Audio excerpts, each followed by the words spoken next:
à tous et bienvenue dans ce nouveau webinaire de Journal LS, journal stomatoimplanto.com. Nous sommes très heureux de vous accueillir, Michel. Merci beaucoup d'avoir accepté notre invitation aujourd'hui pour vous présenter, parce que je crois que vous êtes déjà un homme connu sur le monde dentaire. Très rapidement, vous êtes chirurgien dentiste, diplômé de l'Université de Paris 7, mais tout de suite, vous avez voulu en savoir plus et vous êtes parti aux États-Unis, vous perfectionner en implantologie. Vous avez également continué ces formations en France et également en parodontologie, également en France. Vous exercez dans votre cabinet du 8e arrondissement de Paris. Depuis, vous êtes un conférencier international connu et de renom. Vous êtes également l'auteur de multiples articles sur la presse, que ce soit nationale ou internationale, notamment dans le magazine LS, et on vous en remercie. Voilà. Et puis, c'est vrai que depuis 2013, vous avez abandonné en quelque sorte vos formations universitaires pour vous consacrer, je dirais, à la fois votre cabinet dans le 8e arrondissement de Paris et puis également aux formations post-universitaires avec votre organisation, votre association, si c'était mieux, qui permettent justement aux dentistes de se perfectionner après, quand ils sont dans leur cabinet et qui veulent en savoir plus. Voilà, je vous laisse tout de suite la parole, Michel, autour de notre sujet d'aujourd'hui, dentisterie conservatrice versus dentisterie implantaire, un plaidoyer pour un changement de paradigme. Merci. À vous, Michel. Merci Sophie pour cette invitation. Merci au journal LS avec qui je collabore déjà depuis quelques années et avec grand plaisir. Merci également aux participants, à ceux aux nombreux qui se sont inscrits. Pour l'instant, ça augmente. Je vois 35 participants. Je salue donc mes consoeurs et mes confrères qui me font le plaisir et l'honneur de prendre un peu de leur temps pour assister à ce webinaire, puisque ce sont les seules vraies conférences que l'on peut faire actuellement. Donc, je les remercie. Et nous allons en effet aborder un sujet qui me tient très à cœur aujourd'hui, qui est non pas d'opposer ni de comparer vraiment la dentisterie dite conventionnelle ou conservatrice et la dentisterie implantaire. C'est plutôt de les faire cohabiter, de les faire mieux cohabiter que ce qu'il est commun d'entendre et d'enseigner encore malheureusement, même dans nos facultés françaises. Donc c'est une vision un petit peu personnelle de la dentisterie dont je vais vous faire part.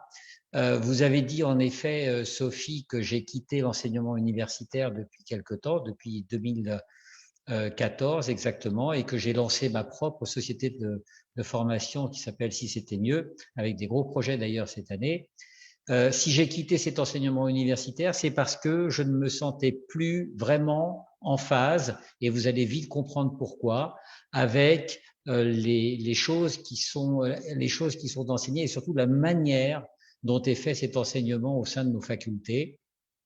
Je jette pas le bébé avec l'eau du bain. Il y a de très très bonnes choses, bien entendu, y compris dans certains DU de paro, d'implanto et autres disciplines.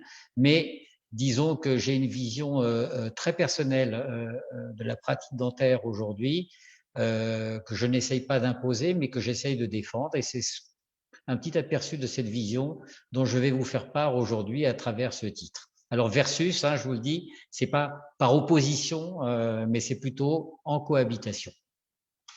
Alors entrons dans le vif du sujet, si la diapo veut bien passer. Voilà, premier couac. Voilà, ça arrive. Michel Reiners a écrit un éditorial en 2017 qui s'appelle « Extraire ou ne pas extraire » et j'avais rebondi sur cet édito à l'époque puisque je venais de produire moi-même un article sur cette thématique. Ce n'est pas une thématique nouvelle, c'est une thématique qui existe depuis toujours dans tous nos cabinets, vous en conviendrez. Et la seule chose, c'est que il faut de temps en temps remettre les compteurs à zéro, se reposer la question, puisque c'est vraiment l'essentiel de notre travail, à savoir maintenir un état dentaire et parodontal ou au contraire faire table rase partiellement ou de façon complète. Donc, c'est une question qui n'est pas anodine puisque nous la pesons consciemment ou plus ou moins inconsciemment, pratiquement à chaque fois que nous voyons un patient sur le fauteuil. Donc, je vous le disais, j'avais publié cet article dans le cadre de la rubrique Paroles d'experts que j'ai créée avec Dental Espace. Cet article a eu beaucoup de succès puisque vous voyez, on a eu 16 000 vues à l'époque. C'est une question tellement importante et tellement complexe que il est difficile de répondre à cette question en une seule phrase, bien entendu. Ce qui m'a interpellé dans l'édito de Michel Renner, c'est le fait de souligner qu'on a tous, en tant que praticiens, bien sûr, regretté un jour d'avoir extrait ou de ne pas avoir extrait une dent dans le cadre d'un plan de traitement. Non seulement nous l'avons regretté en tant que praticiens, mais nous voyons tous les jours des patients qui ont regretté ce geste ou cette absence de geste qui nécessite un certain courage, surtout pour le patient. Ces patients qui ont regretté ou qui nous disent regretter qu'on ait extrait ou qu'on n'ait pas extrait telle ou telle dent à l'époque où la question s'est posée. Alors, bien sûr, quand on extrait les dents, quand on prend cette décision, il y a des conséquences. Et pour prendre cette décision d'extraire ou de conserver, eh bien, il y a un mental de praticien, il y a un mental de patient à confronter. Et chaque cas, et selon le profil du praticien et le profil du patient, eh bien, on n'aura jamais deux fois la même édition.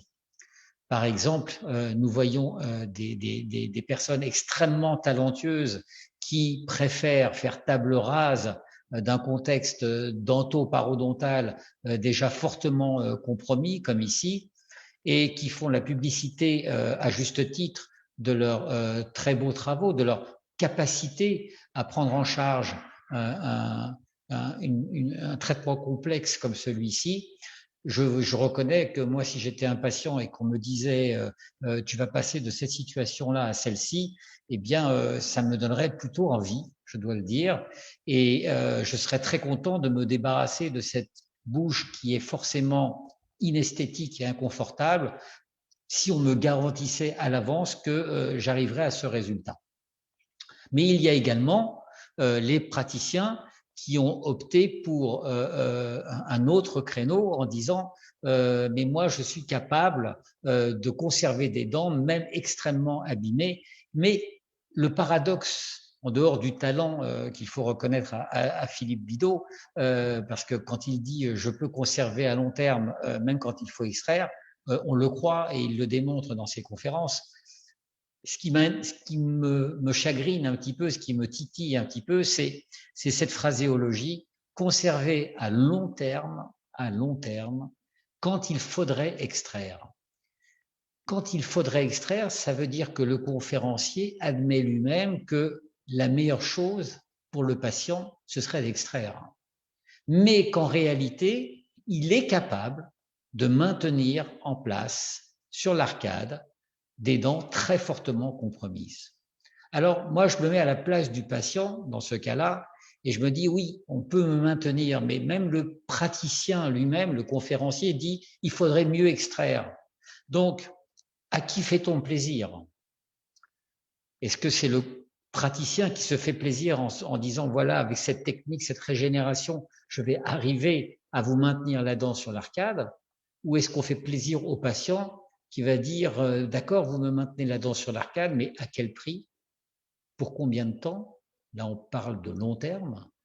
Et dans quelles conditions? Qu'est-ce que je pourrais faire avec cette dent ou avec ces dents? Voilà les vraies questions qu'il faut se poser. À gauche, on sait très bien ce que va pouvoir faire le patient. Il va pouvoir sourire sans problème et il va pouvoir croquer dans des pommes sans se poser de questions. Même si un jour, il peut y avoir de la casse comme des petits aléas, mais c'est du solide. On sait que ça va tenir très longtemps. À droite, on est en droit de se poser la question. Et c'est un petit peu ce dilemme auquel il va falloir répondre, ce dilemme qu'il va falloir trancher. grâce à la discussion, grâce à la compétence, grâce à des choix qu'il va falloir faire en toute connaissance de cause et non selon un jugement, on va dire, arbitraire. Alors, pour faire ce choix, personnellement, je mets en avant dans mes conférences, dans mes écrits, ce que j'appelle l'indice de satisfaction du patient. C'est pas moi qui ai créé cet indice, on en reparlera tout à l'heure. C'est un indice qui a été créé par des équipes anglo-saxonnes dans les années 90, dont on ne parle pas beaucoup en France. Ce qu'il faut retenir, c'est quel est le degré de satisfaction pour un patient à la suite d'un traitement, à la suite d'une mise en œuvre thérapeutique. Il y a des questions, là il y en a 14, mais il y a d'autres indices au HIP qui rajoutent d'autres critères. En tout cas, il faut connaître le degré de satisfaction du patient.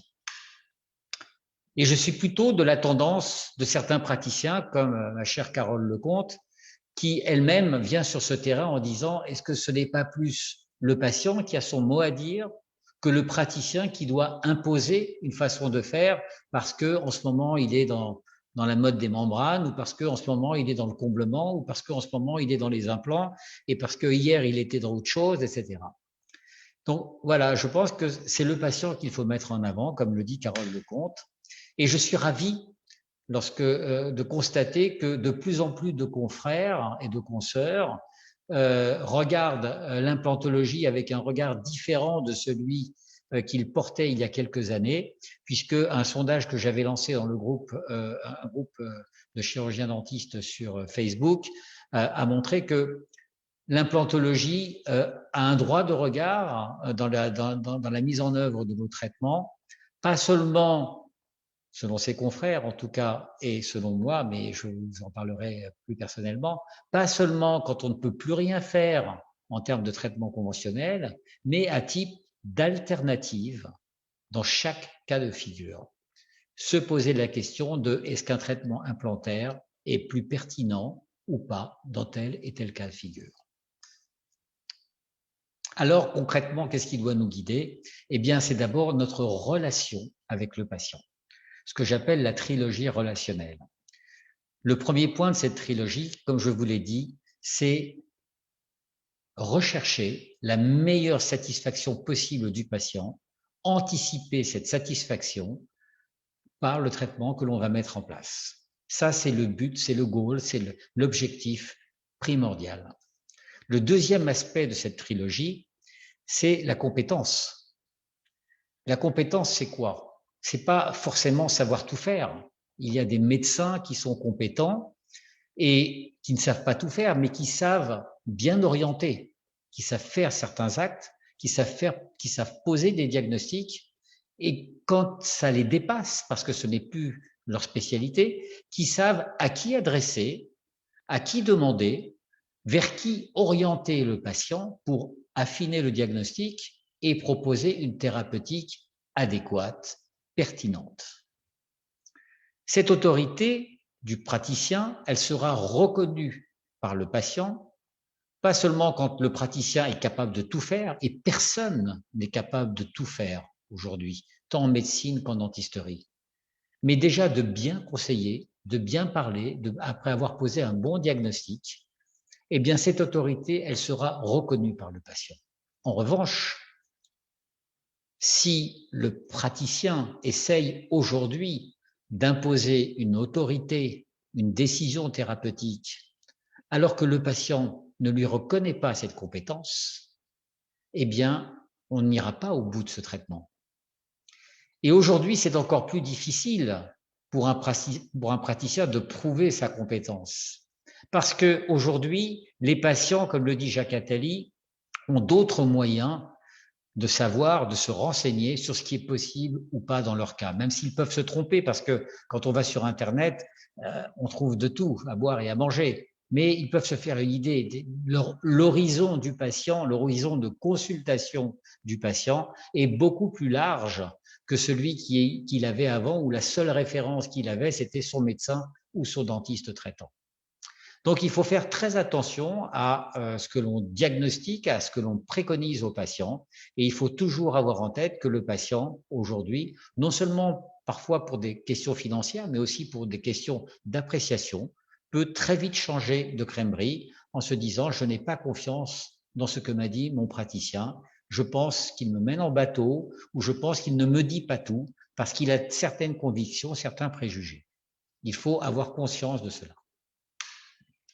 À côté de la trilogie relationnelle qui doit nous guider, eh bien, il y a le bon sens clinique. Le bon sens clinique, c'est un héritage de ce que nous avons appris et garder en mémoire que nous avons tous connu en tant que praticiens, en tant qu'étudiants, des professeurs qui sont nommés à vie en France, qui, pendant 30 ans ou 40 ans, enseignent les mêmes choses, ces choses qu'ils ont appris eux-mêmes il y a 40 ans ou il y a 50 ans ou il y a 60 ans, et qu'ils se contentent, une fois qu'ils ont eu leur diplôme de professeur, qu'ils se contentent de relire tout simplement à leurs étudiants, alors que tout a changé en 30 ans et en 40 ans.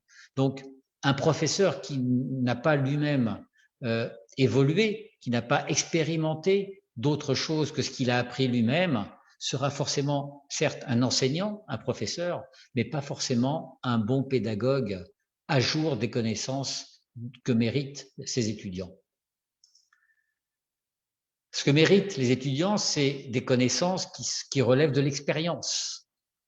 C'est-à-dire que si un praticien enseigne une discipline ou une façon de faire qu'il n'a pas lui-même expérimenté, il perd d'office sa crédibilité.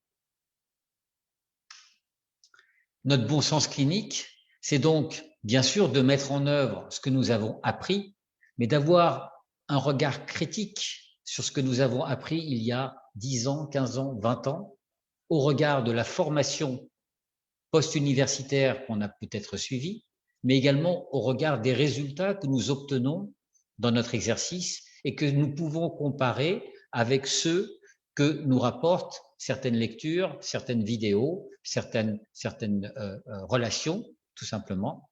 Et c'est ça le bon sens clinique. C'est arriver à faire la synthèse de ce qui relève, non pas de l'inné, mais de l'appris il y a longtemps, de ce que nous avons appris, de ce que nous avons lu et de ce que nous tirons comme enseignement de notre propre expérience.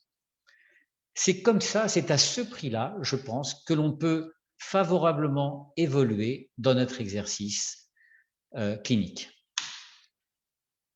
Alors, après la trilogie relationnelle, il y a la trilogie thérapeutique. Concrètement, comment ça se passe? Eh bien, tout commence par une écoute et un diagnostic. Quel que soit le problème, qu'il soit parodontal, qu'il relève de l'orthodontie, qu'il relève de la dentisterie conservatrice ou prothétique, quel que soit le problème, au départ, il y a l'écoute et le diagnostic.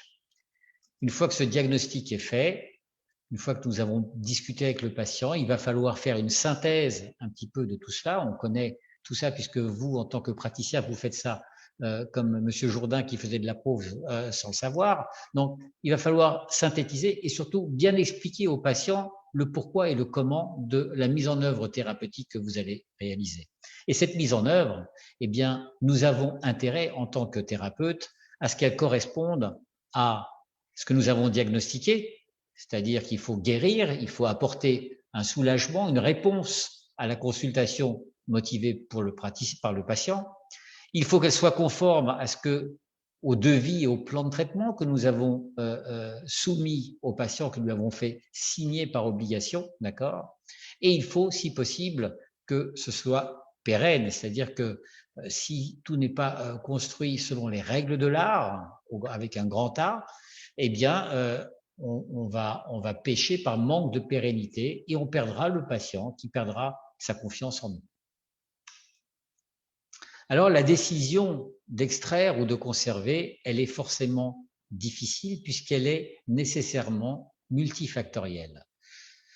Elle va dépendre de la valeur intrinsèque de l'organe dentaire, bien entendu, de l'environnement occlusal, parodontal, du pronostic que l'on doit faire entre je conserve ou j'extrais, quelles sont les incidences de ces deux voies principales thérapeutiques, tenir compte bien entendu de l'état de santé général du patient, et en amont de tout cela, comme pour toute thérapeutique, comme pour tout diagnostic, prendre soin de connaître l'histoire et les doléances du patient, connaître ses propres aptitudes en fonction de notre expérience également, ses propres limites, même si, comme disait Gainsbourg, je connais mes limites et c'est pour ça que je vais au-delà, pourquoi pas, d'accord? Et surtout, bien évaluer la pertinence et la régularité des contrôles et de la maintenance prophylactique qui devra suivre ce traitement. Si un patient est un patient de passage qu'on ne pourra pas contrôler, c'est pas la même chose que quelqu'un qu'on a sous la main et à qui on peut prescrire des choses qu'il faudra surveiller. Bref, cette prise de décision, elle est difficile parce que multifactorielle et surtout, nous prenons le risque avec cette décision de se tromper soi-même à la faveur d'un préjugé infondé, souvent, un dogme qu'on nous a inculqué, plus ou moins. Et c'est là le danger. C'est-à-dire qu'en toute bonne conscience, on peut prendre une décision et en fait, cette décision ne sera pas la bonne décision. Parce qu'on sera parti d'un préjugé ou d'un dogme qui est resté ancré dans notre mémoire et qui nous conduit vers des réflexes thérapeutiques, des réflexes diagnostiques qui sont peut-être dépassés.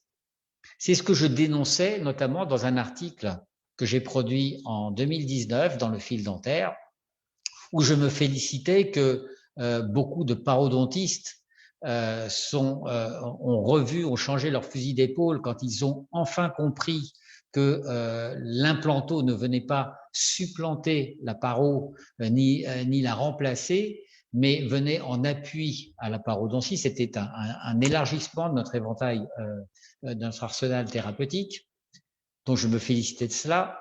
Mais en même temps, je regrettais que beaucoup de parodontistes, encore aujourd'hui, n'admettent la valeur de l'implantologie que lorsque l'on a épuisé tous les recours en termes de dentisterie conventionnelle. Et c'est là que je m'oppose à certains enseignants, conférenciers de parodontologie, on va dire, classique, dont le but ultime, c'est la conservation de l'organe dentaire, et ça peut se comprendre. Sauf que si on conserve à outrance, comme je vais vous le prouver, le démontrer au cours de cette lecture, eh bien, on aura des incidences extrêmement fâcheuses. Et c'est pour ça que la prise de décision dont je parle aujourd'hui, parfois, elle doit être à l'avantage de l'implantologie pour anticiper une problématique qui ne peut que s'aggraver du fait d'un acharnement thérapeutique. Alors, pourquoi je vous parle de ça? Parce que tous les jours, en ayant ce raisonnement de je veux conserver absolument parce que c'est mon devoir, c'est ce que j'ai appris, c'est bien pour le patient, même si l'implanto ça existe, eh bien, ça nous conduit à ce que certains philosophes appellent le sophisme. Le sophisme, ça consiste, ça rejoint un petit peu ce que disait Chesterton, ça consiste à avoir un très bon raisonnement qui tient la route, sauf que à partir du moment où ce raisonnement est fondé sur une hypothèse de départ qui elle-même ne tient pas la route, eh bien, ce raisonnement conduira à un échec thérapeutique ou un échec relationnel, voire les deux, d'accord? Tout simplement parce qu'on n'a pas pris soin de vérifier le bon fondement de l'hypothèse de départ, donc le diagnostic et la décision la plus pertinente. On retrouve cette problématique avec Léo Landfort. La plupart d'entre vous, vous savez ce que c'est que Léo Landfort. Lorsque j'ai publié cet article en 2019, je vantais la technicité originale de cette démarche thérapeutique que l'on doit à Paolo Malo. Et je disais qu'elle nous rend de très, très grands services, notamment parce que aujourd'hui, nous avons encore trop de parodontistes dits jusqu'au-boutistes, c'est comme ça que je les appelle, qui conservent les dents jusqu'à ce qu'il y ait vraiment plus de possibilité de faire quoi que ce soit, c'est-à-dire que jusqu'à ce que la dent elle ait une mobilité 4, d'accord, que toutes les attelles ont échoué, que toutes les contentions ont échoué, sauf que quand on en arrive là, eh bien très souvent, ça veut dire, c'est pas très souvent, c'est quasiment systématiquement, que nous avons perdu la quasi-totalité du support ostéogingival qui est justement le lit nécessaire à la pose des implants. Et ça veut dire quoi? Ça veut dire que ce patient qui a déjà souffert des traitements parodontaux, enduré un certain inconfort lié à la persistance de ses dents dans des conditions qui ne sont pas toujours très fonctionnelles, eh bien, il va avoir la double peine. Il va en plus se voir proposer des greffes osseuses, gingivales, pour rétablir un contexte compatible avec la pose d'implants. Et le génie de Paolo Malo, ça a été de dire, on peut encore faire autrement, même sans greffe, même dans un état extrêmement résorbé. On arrive à faire des reconstructions multiples, voire complètes d'ailleurs, avec quelques implants parfaitement positionnés.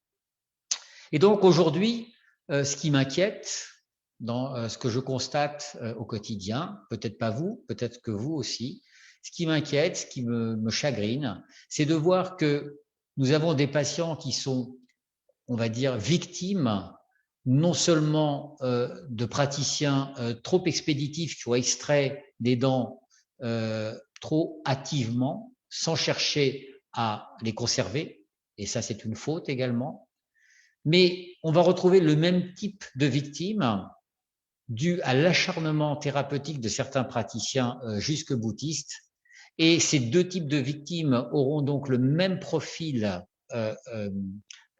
physiologique, on va dire, au moment où ils se présentent à la consultation, après avoir perdu leurs dents, eh bien, c'est-à-dire un profil d'amenuisement, de rétrécissement de leur contexte ostéogingival. C'est ça le paradoxe. C'est donc ce que je soulignais, y compris sur LS Magazine, donc la lettre de stomato-implanto, où j'ai créé cette rubrique avec la complicité donc de Sophie, bien entendu. Et voilà, je faisais l'éloge de Paolo Malo parce que voilà, il y a des gens qu'on rencontre dans notre vie qui changent notre vie, que ce soit à titre personnel, bien entendu, mais aussi à titre professionnel. Et Paolo Malo fait partie de ces cliniciens, de ces praticiens qui ont fait école. Hein. Il est connu dans le monde entier, il est apprécié dans le monde entier, même s'il est encore très décrié. En tout cas, sa technique marche. Je ne connais aucun implanto qui utilise cette technique qui est quelque chose à redire en termes de pérennité, en termes de facilité d'exécution de cette technique, même si ça demande une certaine technicité. Eh bien, on a beaucoup moins de déboires avec la technique de Paolo Malo, par exemple, qu'avec les techniques de greffe osseuse en général. On n'a pratiquement pas d'échec dans ce genre d'abord de démarche thérapeutique. Donc, voilà, il y a des milliers d'articles, il y a maintenant, ça a été publié en 2005, je crois, la première publication, on a un recul nettement suffisant sur la technique pour ne plus avoir à craindre de passer par là. Alors, comment ça se passe? Parce que c'est tous les jours qu'on rencontre des gens à qui on a dû finalement extraire une dent. Eh bien, cette patiente, elle a la double peine, justement, dont je vous parlais tout à l'heure. La double peine, c'est quoi? On lui a enlevé sa dent après lui avoir garanti pendant des années qu'on allait lui conserver. On vous la conserve, mais il ne faudra pas croquer dessus, hein, parce que faites attention, le support est fragile. On vous met une petite attelle, etc. Et puis pendant des années, ça tient, ça se décroche, c'est inconfortable. Il y a toujours une épée de Damoclès. Et puis un jour, on lui dit, ben là, ça y est, on vous l'a gardé pendant 3 ans, 4 ans, mais maintenant, on ne peut plus rien faire pour vous. Et alors, eh ben, on va vous l'extraire. Et on extrait la dent. Et qu'est-ce qui se passe quand on extrait la dent qui a perdu tout son support parodontal? Eh bien, on a ce collapse, comme disent les anglo-saxons, ce collapse ostéogingival qui va poser encore un problème, bien sûr esthétique pour la patiente. Bon, vous inquiétez pas, on va vous mettre une petite prothèse amovible en attendant. Bien sûr qu'on ne s'inquiète pas, c'est encore bling pour le dentiste, mais pour le patient, c'est encore plus inconfortable cette prothèse amovible que ce qu'elle avait avant. Et puis surtout, on va lui dire, bah, vous allez voir, il y a des solutions, on peut vous faire un bridge. Ah oui, mais un bridge, oui, on va vous tailler les dents d'à côté, on va les abîmer un petit peu, mais vous allez voir, vous allez être bien. Mais on a perdu notre crédibilité, là, déjà. Le patient, il a envie de courir ailleurs. Et il court d'un endroit à un autre. On lui dit, mais c'est rien, ma petite dame, on va vous faire une greffe osseuse. Oui, on va vous prélever ici. Ou alors, moi, j'attendais, je vais vous faire une greffe avec du matériau synthétique, c'est encore mieux.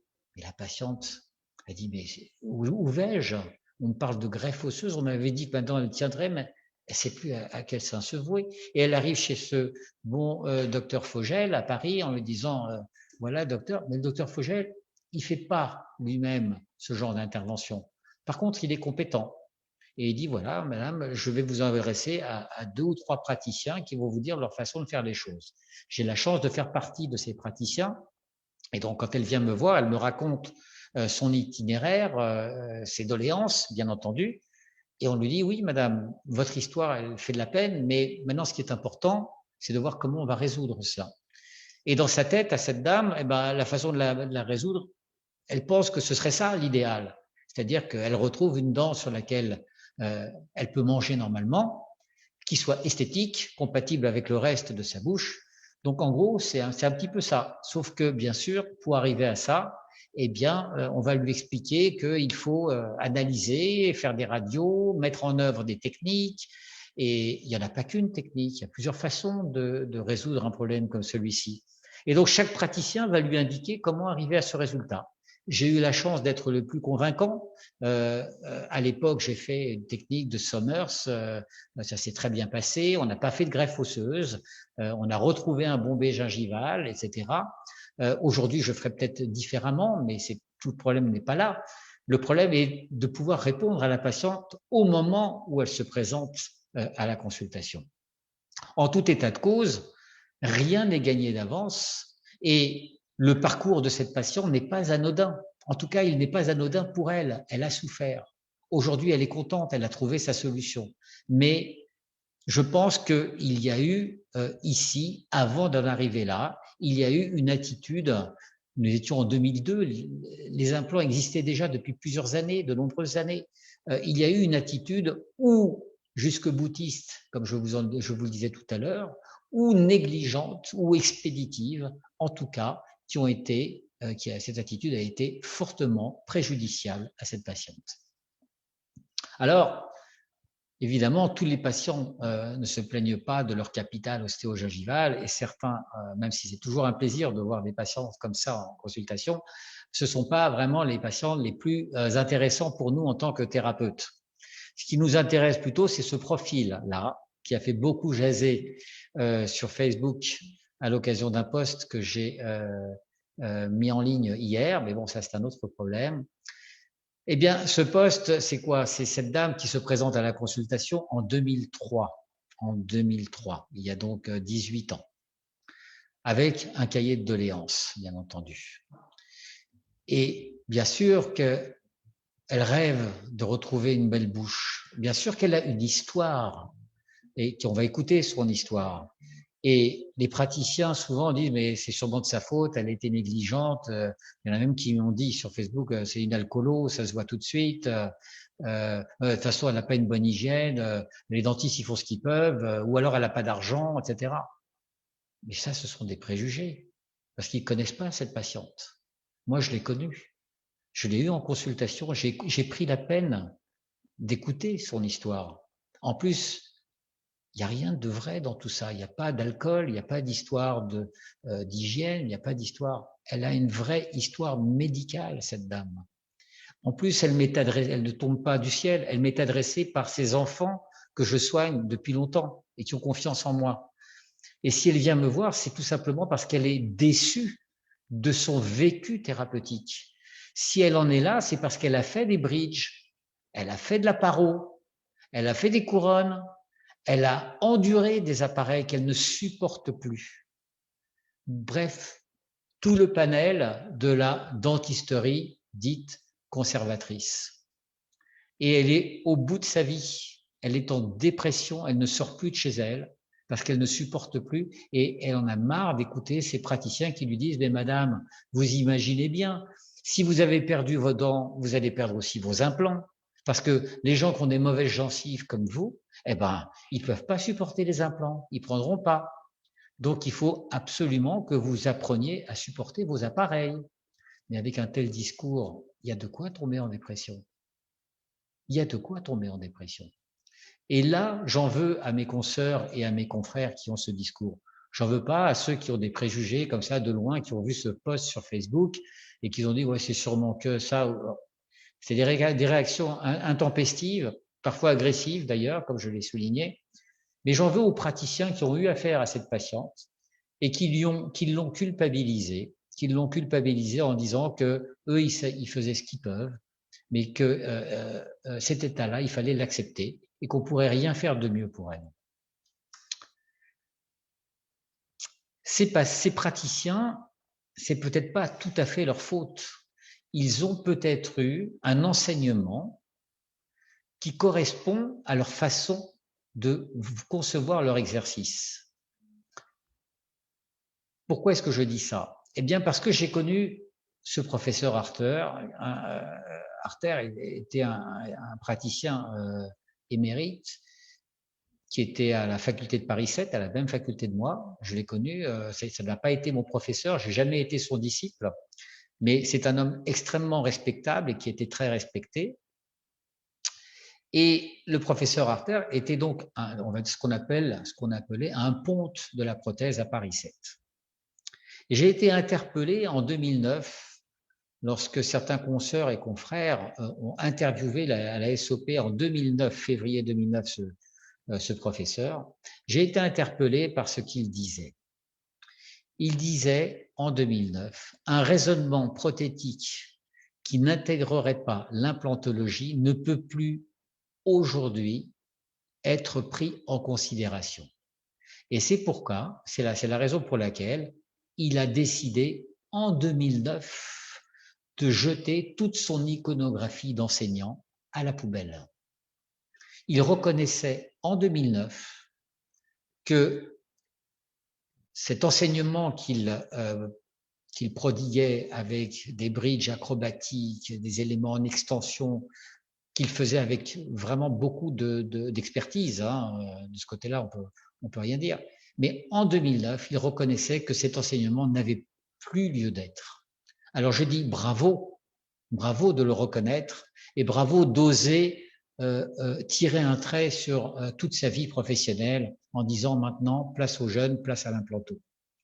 Je disais bravo, mais dommage de ne reconnaître cela qu'en 2009, alors que Bradmark et l'école suédoise nous avaient démontré dès 1985 que l'implantologie avait des bases valides, solides, démontrées, donc comme je le disais, dans beaucoup de cas de figure.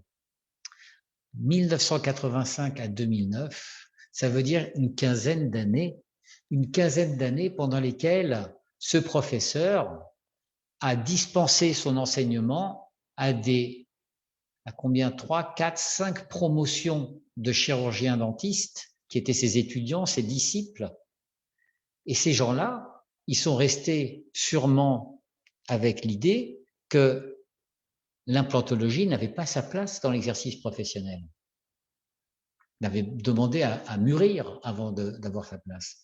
Et donc, si cette patiente, elle est tombée soit sur ce professeur en 2003, soit sur un de ses disciples, eh bien, c'est normal qu'on ne lui propose pas une solution qui corresponde à ses rêves.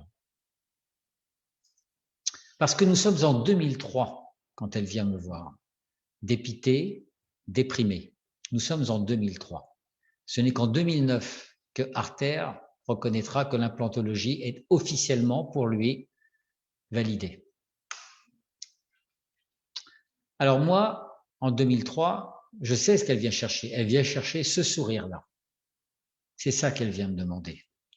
Et en 2003, moi, je ne suis pas un disciple d'Harter, je suis un disciple d'une autre école en 2003, eh bien, je regarde les gens avec un autre regard, avec une autre vision, avec une autre façon d'aborder les choses qui relève de plus ou moins la démarche de l'école suédoise, même si je suis aussi un petit peu critique à l'époque déjà de cette école. Eh bien, je lui dis, madame, je pense franchement qu'on peut vous faire retrouver le sourire auquel vous aspirez.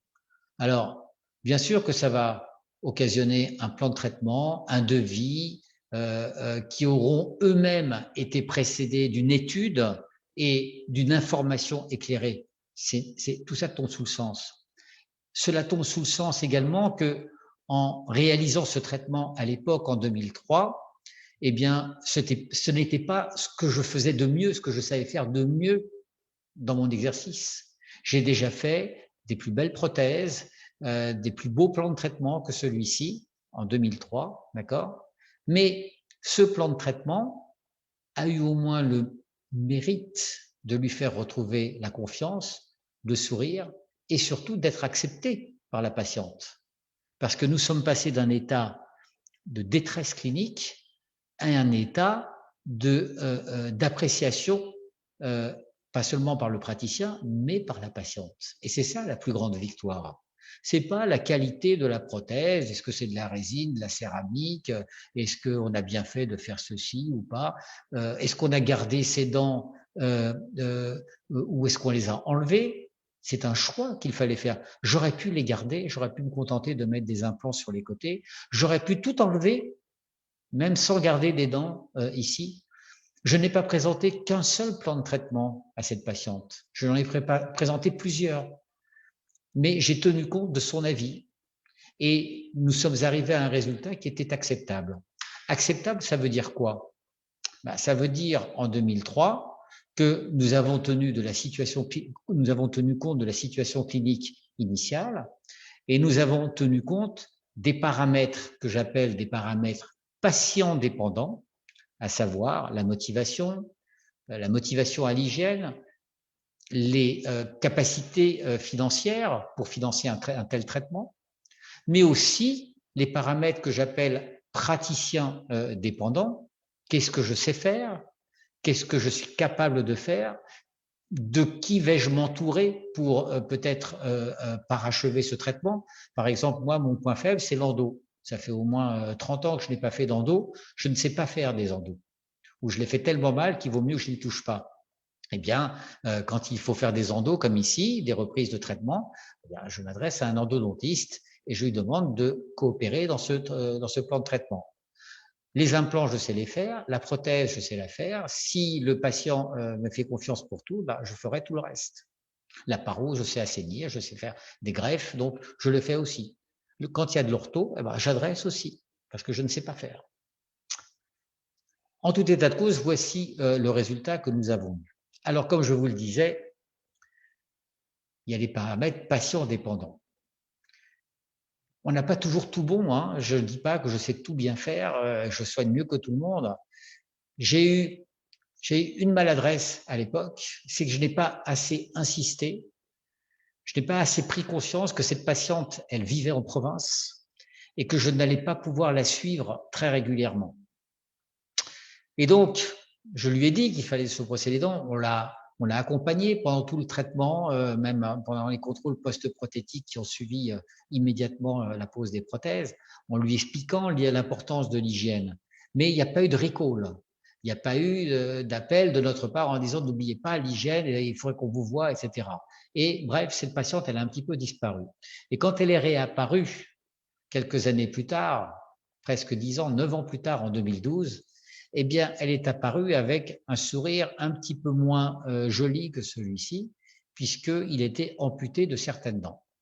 Alors, elle revient me voir en disant, voilà, docteur, tout allait bien, etc. Et puis, l'année dernière, je sentais que ça bougeait un petit peu. Je suis allé voir un dentiste local, et il m'a dit que ça ne tenait plus et il fallait m'enlever les dents.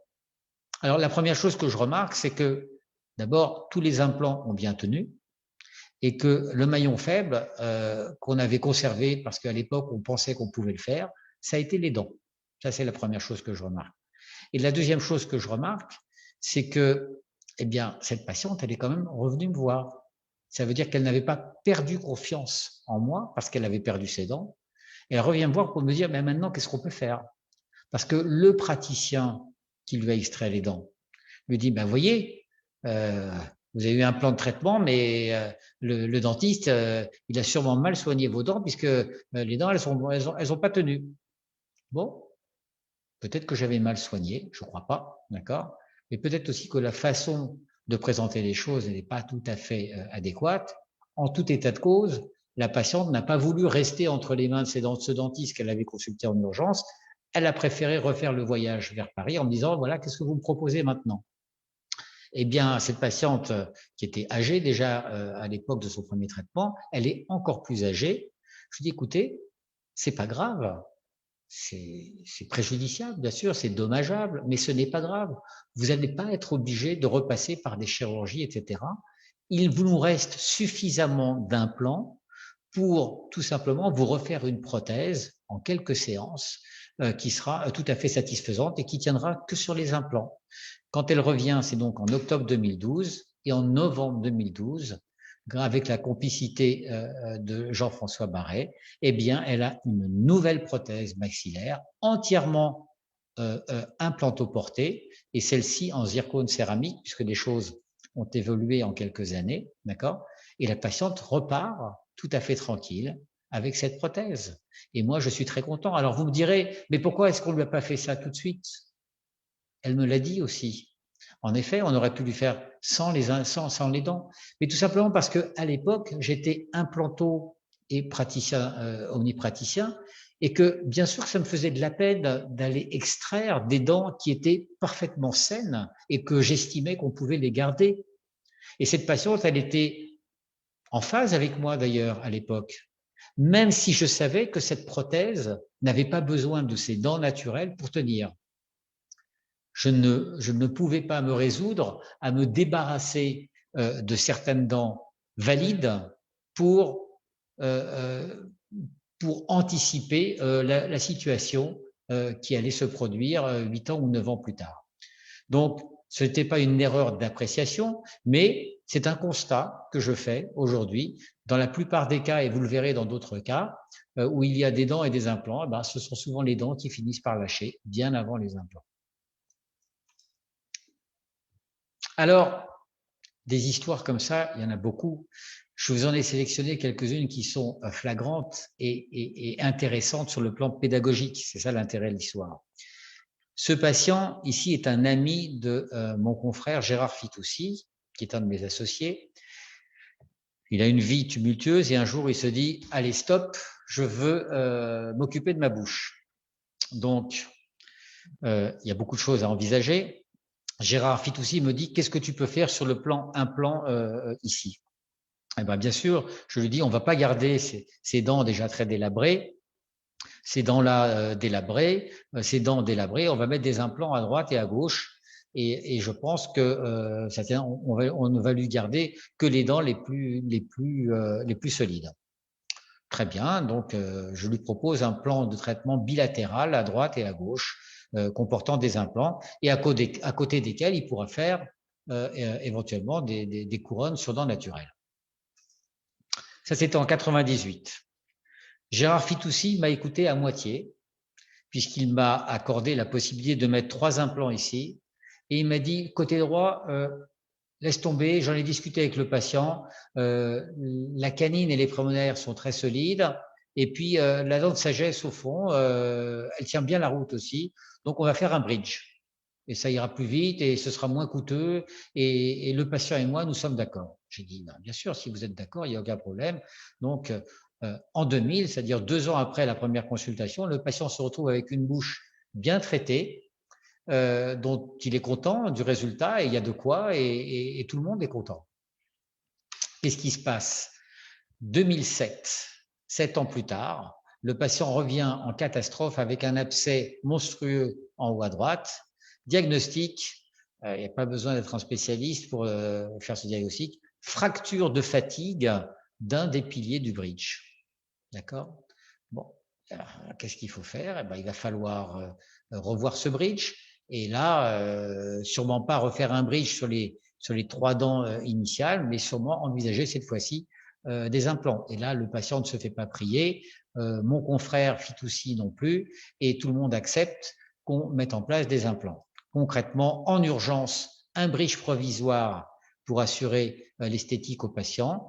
Et au lieu des 2 implants que j'avais déjà préconisés en 1998, c'est-à-dire 9 ans plus tôt, on mettra 2 implants plus un implant en extraction implantation immédiate pour remplacer la dent qui s'est fracturée.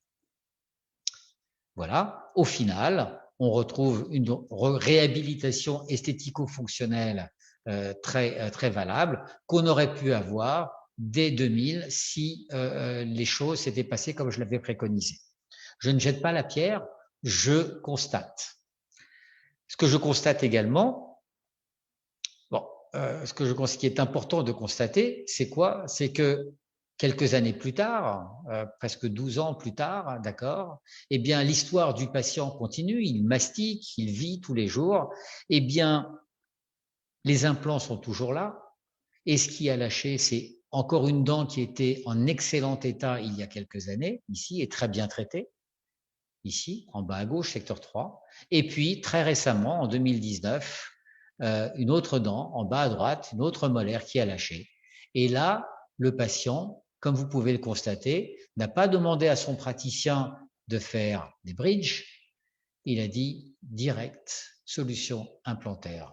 L'expérience de 2007 lui a servi de leçon. Et le docteur Fitoussi n'a pas cherché à placer des bridges là où lui-même était convaincu maintenant que la solution implantaire était bien la meilleure. Alors, des histoires comme ça, il y en a beaucoup, comme je vous le disais. Je déplace un petit peu cette fenêtre. Voilà. Il y a une petite fenêtre qui me gêne, vous ne la voyez pas, mais bon, c'est pas grave. Je pense que je peux l'enlever. C'est encore mieux. Voilà. Très bien. Des histoires comme ça, il y en a beaucoup. Il y a cette histoire extrêmement intéressante d'une patiente plus âgée, ici 61 ans, qui vient me consulter en 2005 pour me demander si on peut faire des implants ici. Je lui dis, mais pourquoi vous voulez faire des implants ici, aujourd'hui? Elle m'explique qu'elle a déjà une bonne expérience en implantologie, ici, un implant lame, comme on n'en fait plus, les lames de Linco, qu'elle a depuis de très nombreuses années, qui n'a jamais bougé, dont elle est contente. Elle a une moins bonne expérience en ce qui concerne les bridges, puisque ici, elle a déjà un échec de bridge. Et je lui dis, mais alors vous demandez de poser des implants ici et en face, qu'est-ce qui se passe? Vous avez un bridge provisoire? Oui, justement, j'ai un bridge provisoire parce que je suis en traitement avec mon praticien habituel et justement, il est décellé. Est-ce que vous voulez bien me le recéder? Bien sûr, madame, qu'on peut vous recéder ce bridge provisoire pour vous rendre service, mais est-ce que vous avez bien discuté avec votre praticien sur la pertinence de faire un bridge à ce niveau-là? Oui, j'en ai discuté. Lui, il me dit que ça tiendra la route. Je dis, vous savez, parce que ce que je constate là, puisque vous êtes là, c'est que ce bridge, il a des supports, notamment ce support qui est déjà très faible, qui est mobile. Et puis, vous avez ici un autre support qui est déjà très amoindri sur le plan parodontal. On a une classe 3, classe 3 de milaire au niveau de la récession parodontale de cette molaire. Je suis pas sûr qu'il soit très opportun de construire un bridge comme celui-ci. Il me dit, écoutez, docteur, je suis très gêné parce que de toute façon, les empreintes ont été prises et à la prochaine séance, il me pose le bridge. J'ai dit, écoutez, allez à Iacta Est. Moi, je vais vous faire le diagnostic ici pour vous mettre des implants, d'accord, puisque vous avez confiance dans les implants. Et puis, vous verrez bien ce que donnera le bridge que vous met en place ce praticien. Bien sûr, je lui propose, est-ce que vous ne voulez pas également, puisque vous ne pouvez plus manger du côté droit, qu'on s'occupe de ça au niveau implantaire? Ah bon, vous croyez qu'on peut mettre des implants? Je dis, en tout cas, on peut étudier la chose. Concrètement, eh bien, je lui ai mis ces implants en bas à gauche. Je lui ai mis un implant en bas à droite, parce qu'ici, on ne pouvait pas mettre d'implant à cause de cette lame, mais on a fait un bridge, puisque le praticien ne pouvait pas s'occuper de prothèses sur implant, il ne fait pas d'implantologie. Il m'a donc dit, si je lui posais des implants, de m'en occuper entièrement. J'ai donc fait et la chirurgie implantaire et la prothèse. Et lorsque la patiente revient me voir cette fois-ci en 2006, elle a bien sûr ses prothèses sur implant que je lui ai faites. Elle a bien sûr le bridge que lui a fait son praticien. Et elle vient me voir en me disant, j'ai mal en bas à gauche. et mon dentiste me dit qu'il ne peut pas me garder cette dent. Je lui dis, je confirme qu'il y a un problème au niveau de cette dent et qu'on ne pourra pas la garder. Et donc, je lui propose un traitement implantaire et elle me dit oui, banco, tout de suite, sans réfléchir, puisque je suis tellement content de ce que vous m'avez fait. J'ai dit très bien, eh bien, on va vous faire un traitement implantaire pour ici. Voilà, on lui pose un implant. Son praticien se charge de la dent d'à côté qui lui fait mal aussi et qu'il va couronner. D'accord. Nous sommes en 2009 ici, au moment où je prends cette radio.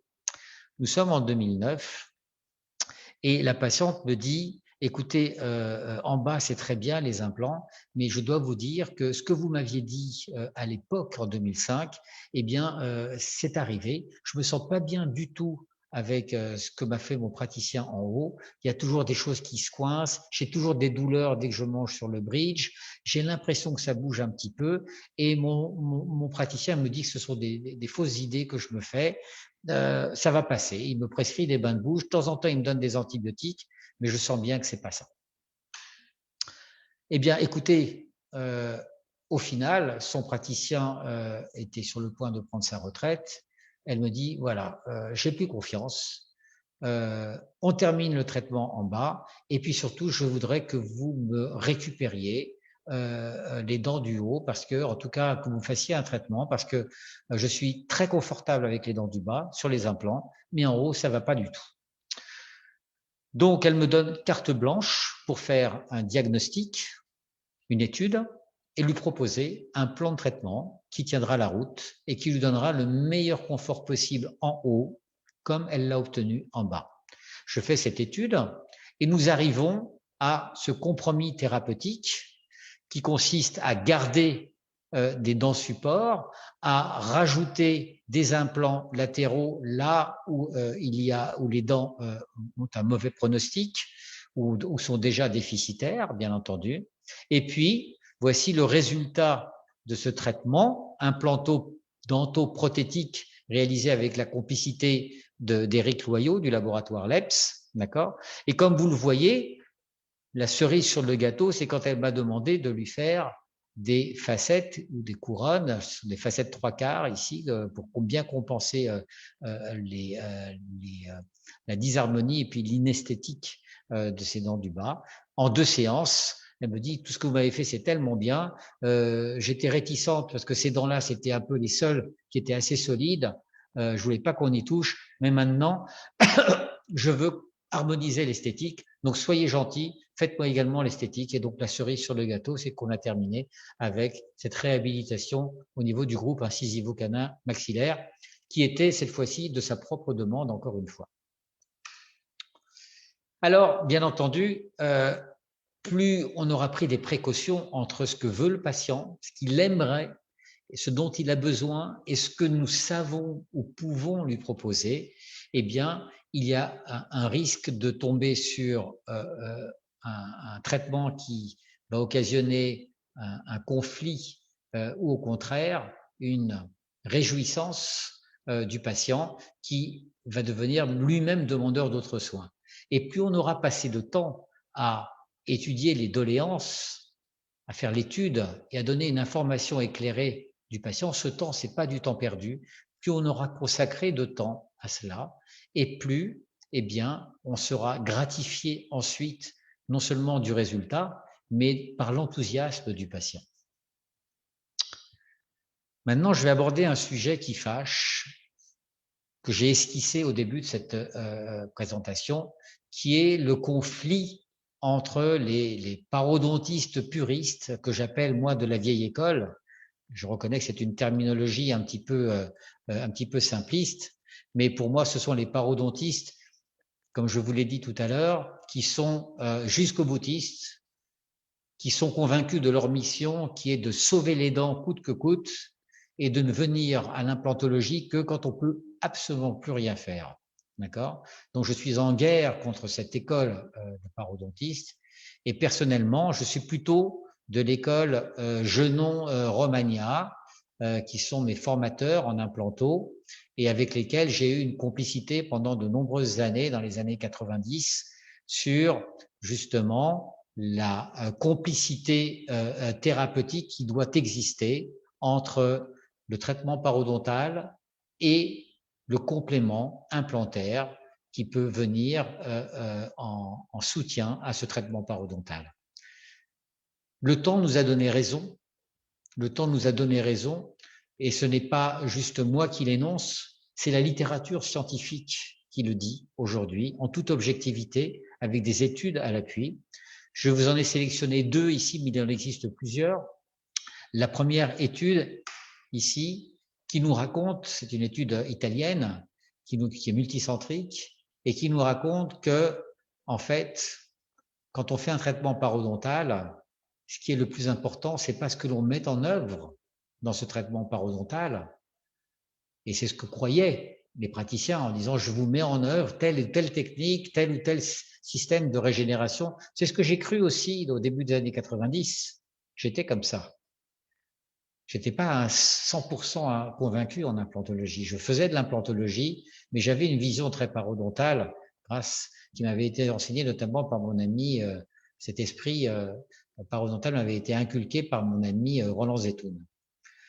Et aujourd'hui, ce que nous disent les parodontistes, les cliniciens, les vrais cliniciens d'aujourd'hui, c'est que le plus important, c'est pas la technique que l'on va mettre en œuvre, c'est le résultat que l'on est en droit d'espérer. Et ce résultat, il se perçoit comment? Surtout par la perception et la satisfaction du patient au quotidien.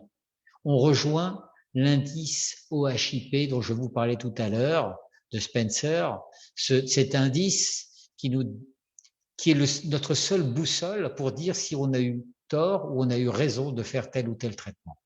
Et la deuxième étude, très intéressante également, qui nous dit quoi? Qui nous dit que lorsque l'on a recours aux implants en support des traitements parodontaux, eh bien, on est capable d'avoir des résultats qui sont non seulement meilleurs que les seuls traitements parodontaux, mais qui sont capables d'égaler pratiquement le ressenti patient, ce ressenti qu'a le patient en mémoire de l'époque où il n'avait pas encore de problème dentaire. C'est ça qui est important.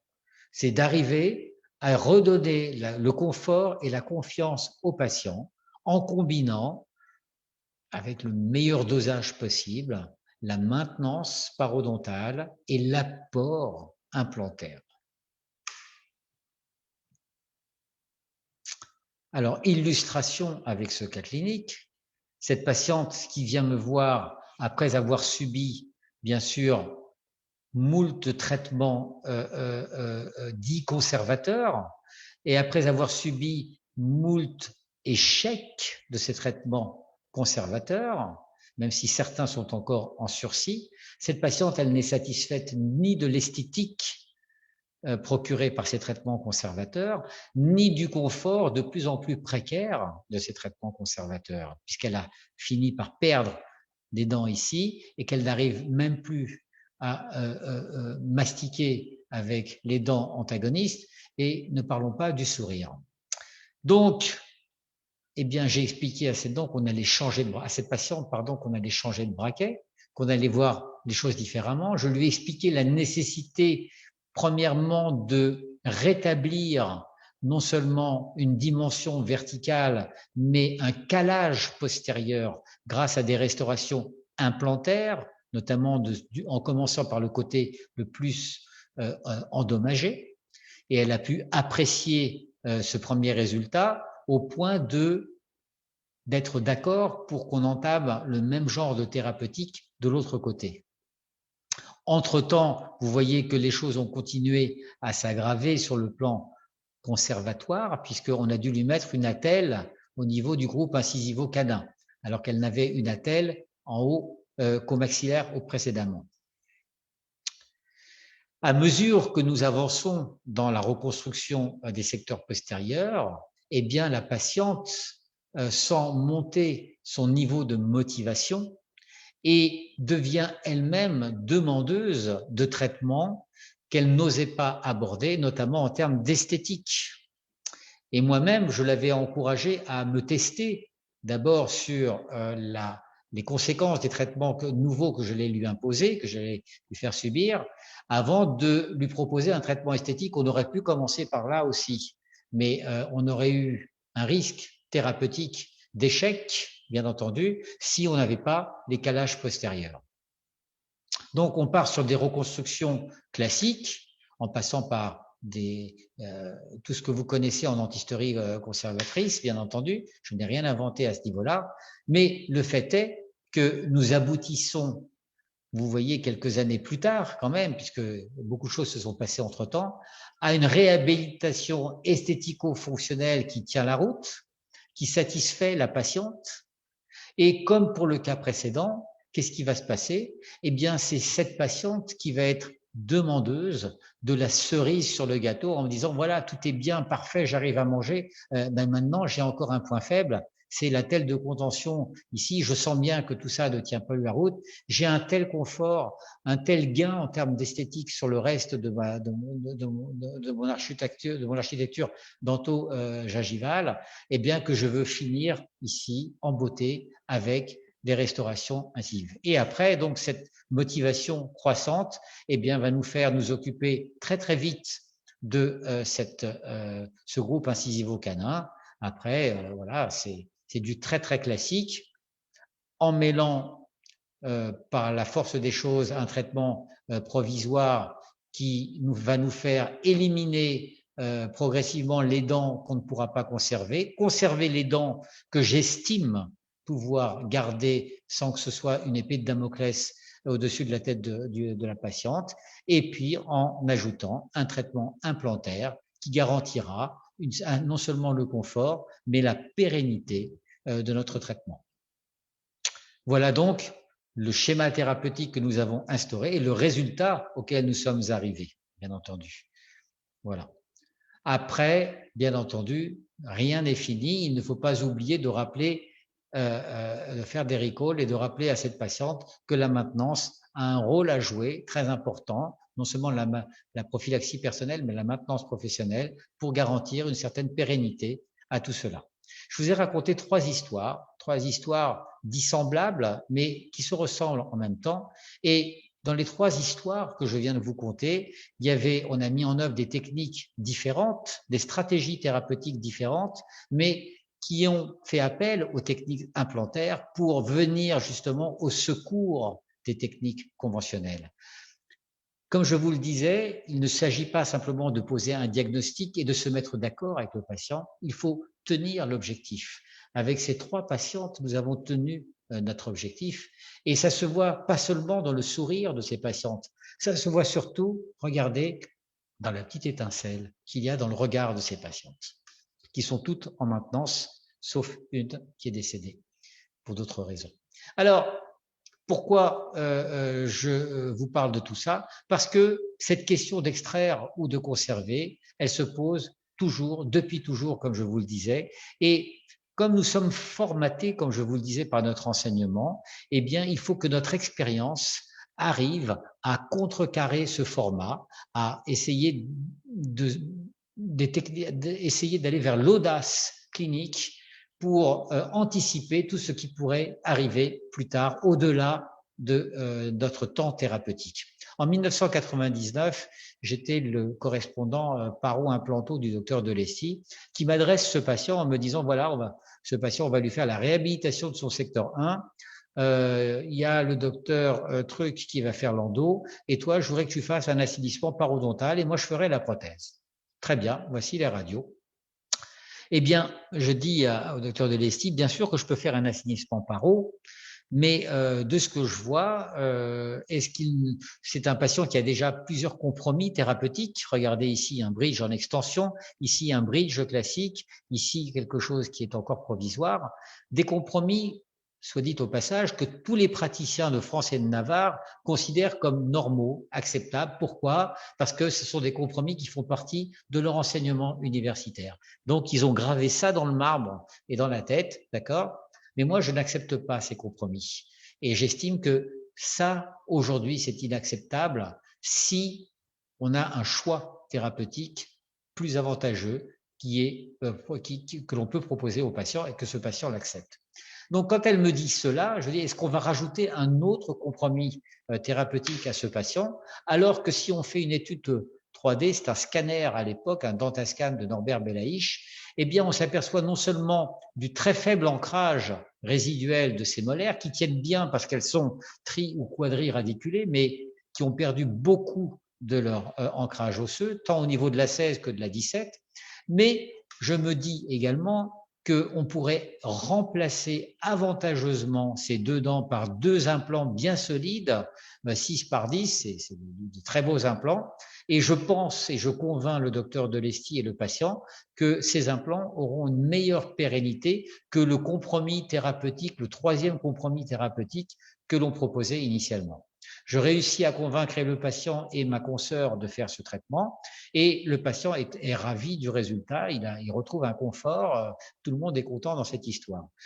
C'est le fameux indice dont je vous parlais, de Slade et Spencer, où maintenant le patient va être tellement satisfait du traitement nouveau qu'on lui a proposé, qu'on lui a institué, que regardez, quelques années plus tard, l'état de sa bouche, tout a changé dans sa bouche à sa demande, c'est-à-dire que le compromis de bridge en extension a été remplacé par des implants. Ici aussi, on avait une situation délicate, rappelez-vous, en bas à gauche, qui était sous provisoire, où le patient n'arrivait pas à trouver le confort et le dentiste n'arrivait pas à lui proposer une solution prothétique qui soit confortable. Et même en bas à droite, où on avait un bridge, rappelez-vous, en secteur 4, eh bien, on est arrivé à un traitement implanteur à la demande du patient. C'est également à sa demande que l'on a remplacé la dent ici, la prémolaire, la 44, quand elle s'est un petit peu fracturée, qu'elle lui a un petit peu fait mal. Il a dit, on n'attend rien, on ne me propose rien d'autre, s'il vous plaît, un implant, sinon rien. Et je vous ai raconté des belles histoires. Là, je vais vous raconter une autre histoire, un peu plus triste, mais qui m'a servi de leçon. Je vous ai dit qu'il y a des gens qui ont complètement influencé mon exercice. Puis je vous ai cité Paolo Malo comme professionnel, mais il y a également des patients qui nous aident à changer notre fusil d'épaule, à changer de braquet, à considérer notre exercice de façon différente. Et voici une expérience dont je voudrais vous faire part, qui m'a beaucoup influencé à l'époque. Nous sommes en 1999. J'ai déjà presque une vingtaine d'années d'exercice, oui, puisque j'ai commencé en 81, donc ça fait 17 ans, 18 ans que j'exerce. Cette patiente, c'est la maman d'une de mes bonnes amies qui me l'adresse en toute confiance. Et là, en 99, j'ai fini mon traitement. J'ai fait un traitement tout à fait classique, vous voyez, un traitement qui a mis en œuvre de la paro, de l'endo, que j'ai déjà délégué à l'époque, puisque déjà à l'époque, je ne faisais plus d'endo, de la prothèse classique, des bridges de contention, vous voyez, une attelle de contention. Et j'étais, honnêtement, j'avais fait de mon mieux, j'étais assez satisfait. Et il y a même eu un peu d'ortho, vous voyez, que j'ai fait avec l'aide de mon ami Nicolas Torgeman. La patiente était très contente, j'étais très contente, sa fille était très contente, on était tous très contents. On avait fait de notre mieux, la patiente avait été très coopérative. Bref, c'était fini en 1999. Enfin, fini. Pas tout à fait fini, puisque regardez, en 2002, il y a quelque chose qui a changé. Regardez bien cette diapositive. Tout est en place, sauf que, comme vous pouvez le voir, on a rajouté une attelle de contention au niveau du groupe incisivo-maxillaire supérieur. Pourquoi? Parce que ça s'est mis à bouger. Malgré la maintenance, malgré tout, on a continué à perdre du support parodontal au niveau de ce groupe incisivo-canin. Donc 99, 2002, bon, on s'est dit d'accord, une petite attelle et puis c'est parti. Mais regardez, en 2005, qu'est-ce qui se passe? Eh bien, nous perdons le bridge en bas, en secteur 3, avec fracture de fatigue du support, d'un des supports prémolaires. Donc là, je suis un petit peu plus embêté. Ça fait pas si longtemps qu'on l'a fait, 6 ans, déjà l'attelle de devant. Je dis à cette patiente qui a encore confiance en moi, bon, bah, peut-être qu'on a surestimé la capacité de ce bridge à durer un petit peu plus longtemps. Et ben là, il va falloir passer aux implants. Je faisais déjà des implants. Je vous dis, bon, on peut se tromper. Continuons. On va remplacer le bridge par un traitement implantaire avec un petit bridge provisoire dans un premier temps. Et comme en haut, ça bouge aussi, par la même occasion, je vais vous mettre 2 implants. Et comme on a perdu de l'os au niveau des zones molaires, eh bien, je sais faire aussi des greffes osseuses. On va vous faire une greffe infrasinusienne. Je ne suis pas très fier, mais elle accepte tout cela parce que je prends la peine de lui expliquer que tout cela peut arriver et qu'on a peut-être un petit peu présumé de nos forces en faisant un traitement qui était certes déjà assez conséquent, mais qui était uniquement conservateur et substitutif et qui n'a pas peut-être fait assez appel au complément implantaire dont je vous parlais tout à l'heure. Bref, nous sommes en 2005. Vous voyez en 2006 les reconstructions, je mets les implants dans la greffe osseuse et nous allons faire des reconstructions prothétiques sur ces implants. Bref, en 2007, ça y est, à gauche, tout va bien. Vous voyez, on est 8 ans plus tard après ma première fin thérapeutique. Mais là, vous voyez, ça tient bien à gauche et la patiente, elle est contente. Elle est contente, mais pas très longtemps, puisque regardez, 1 an plus tard, eh bien, c'est le bridge en bas à droite qui a lâché. Et là, rebelote, re-implant, puisqu'elle connaît un petit peu la démarche. Je n'ai pas besoin de lui expliquer longtemps le pourquoi, le comment et comment on va faire. On y va directement, réservation du bloc opératoire, et on pose les implants. On pose les implants, nous sommes en 2008. En 2009, la prothèse sur implant est faite. Et puis, comme on s'y attendait, en haut à droite, ça commence à bouger, à lui faire un petit peu mal. Je lui dis, bah, vous connaissez la chanson, vous connaissez la musique. On programme le bloc pour remplacer tout ça par des implants. On est en 2009, hein, d'accord, c'est-à-dire 10 ans après la soi-disant fin de traitement que je lui avais annoncé. On lui programme les implants en haut à droite et je ne lui ai jamais fait ces implants en haut à droite parce qu'elle a fait un AVC et qu'elle est décédée. Alors bien sûr, rien à voir avec les traitements dentaires et implantaires, mais c'est quoi la conclusion? La conclusion, c'est que à la fin de mon traitement, j'estimais terminer ce traitement en 99, eh bien, cette patiente, pendant 10 ans, de 99 à 2009, elle n'a jamais été tranquille. Il y a toujours eu des conséquences au traitement que j'avais finalisé en 99. Et pourquoi?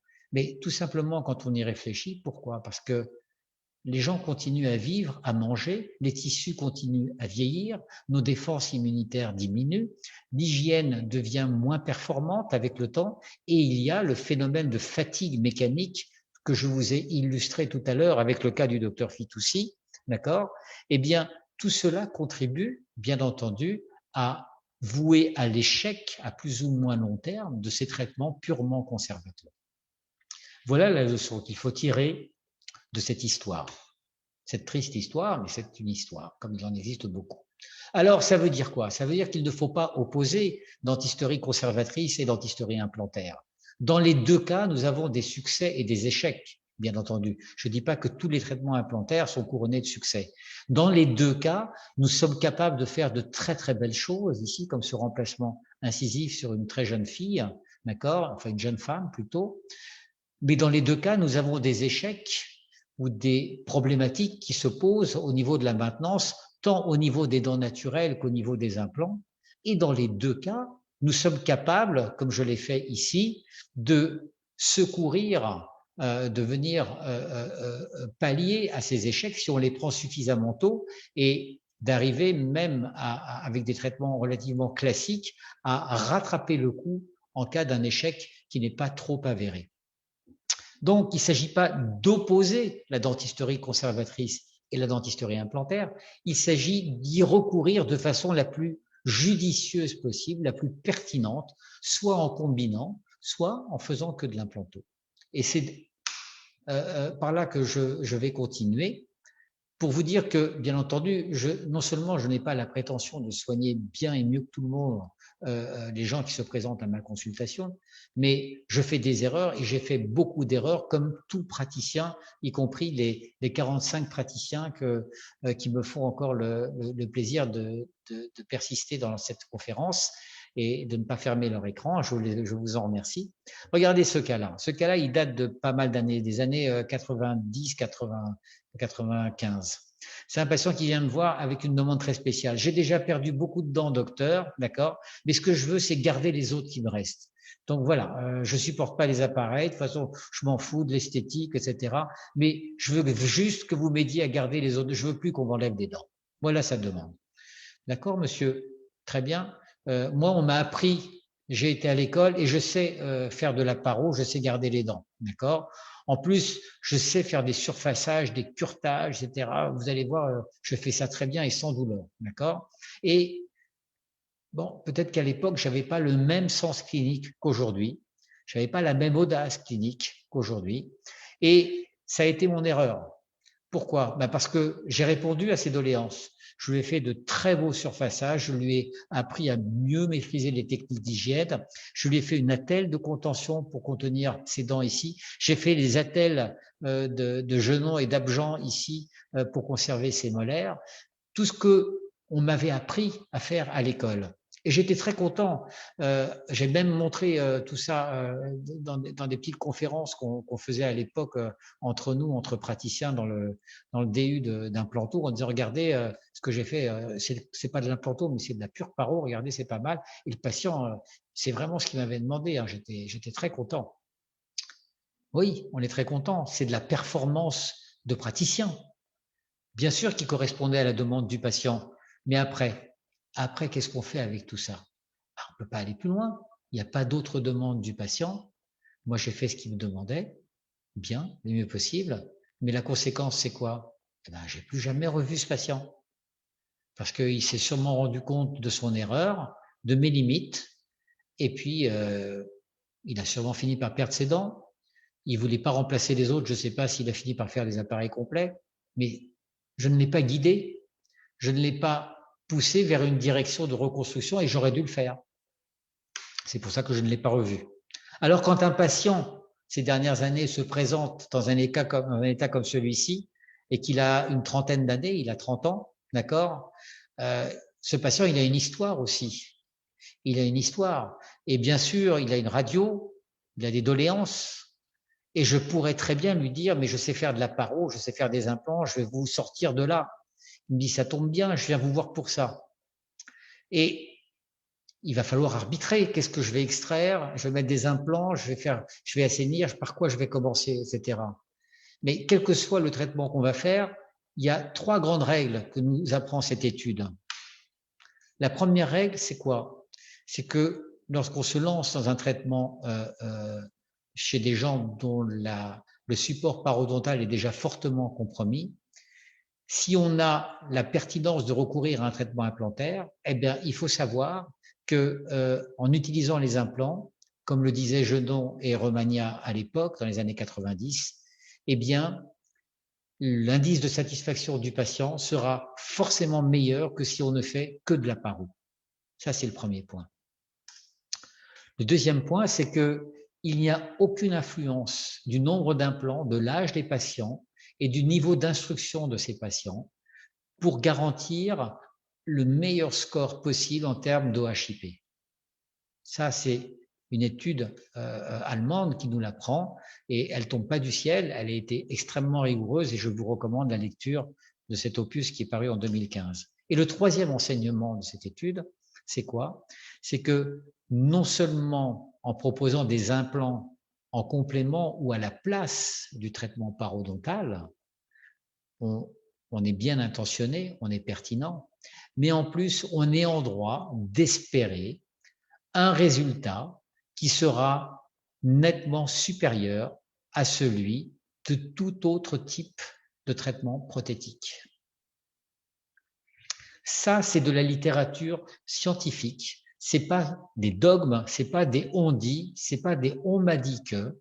C'est de la vraie littérature scientifique. Ce sont des vraies études menées par des vrais parodontistes, des vrais implantos compétents et enseignants.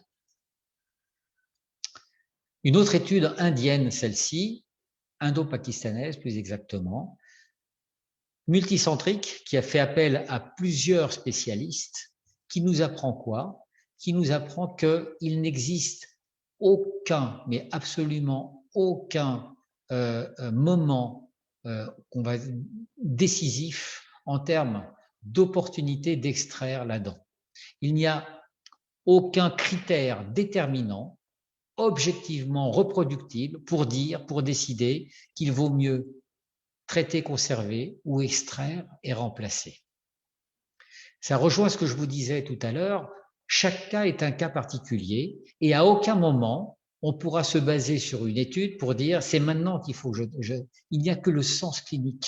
C'est ce que je vous disais tout à l'heure, il n'y a que notre sens clinique que l'on acquiert non seulement par l'enseignement que l'on reçoit, mais par l'expérience que l'on fait soi-même des choses. Il n'y a que ce sens clinique qui va nous pouvoir nous orienter vers la meilleure décision thérapeutique. Donc, n'attendez pas une étude ou un dogme ou un édit de tel ou tel professeur pour dire dans ces cas-là, c'est là qu'il faut extraire et anticiper, ou dans ces cas-là, il vaut mieux conserver par telle ou telle technique.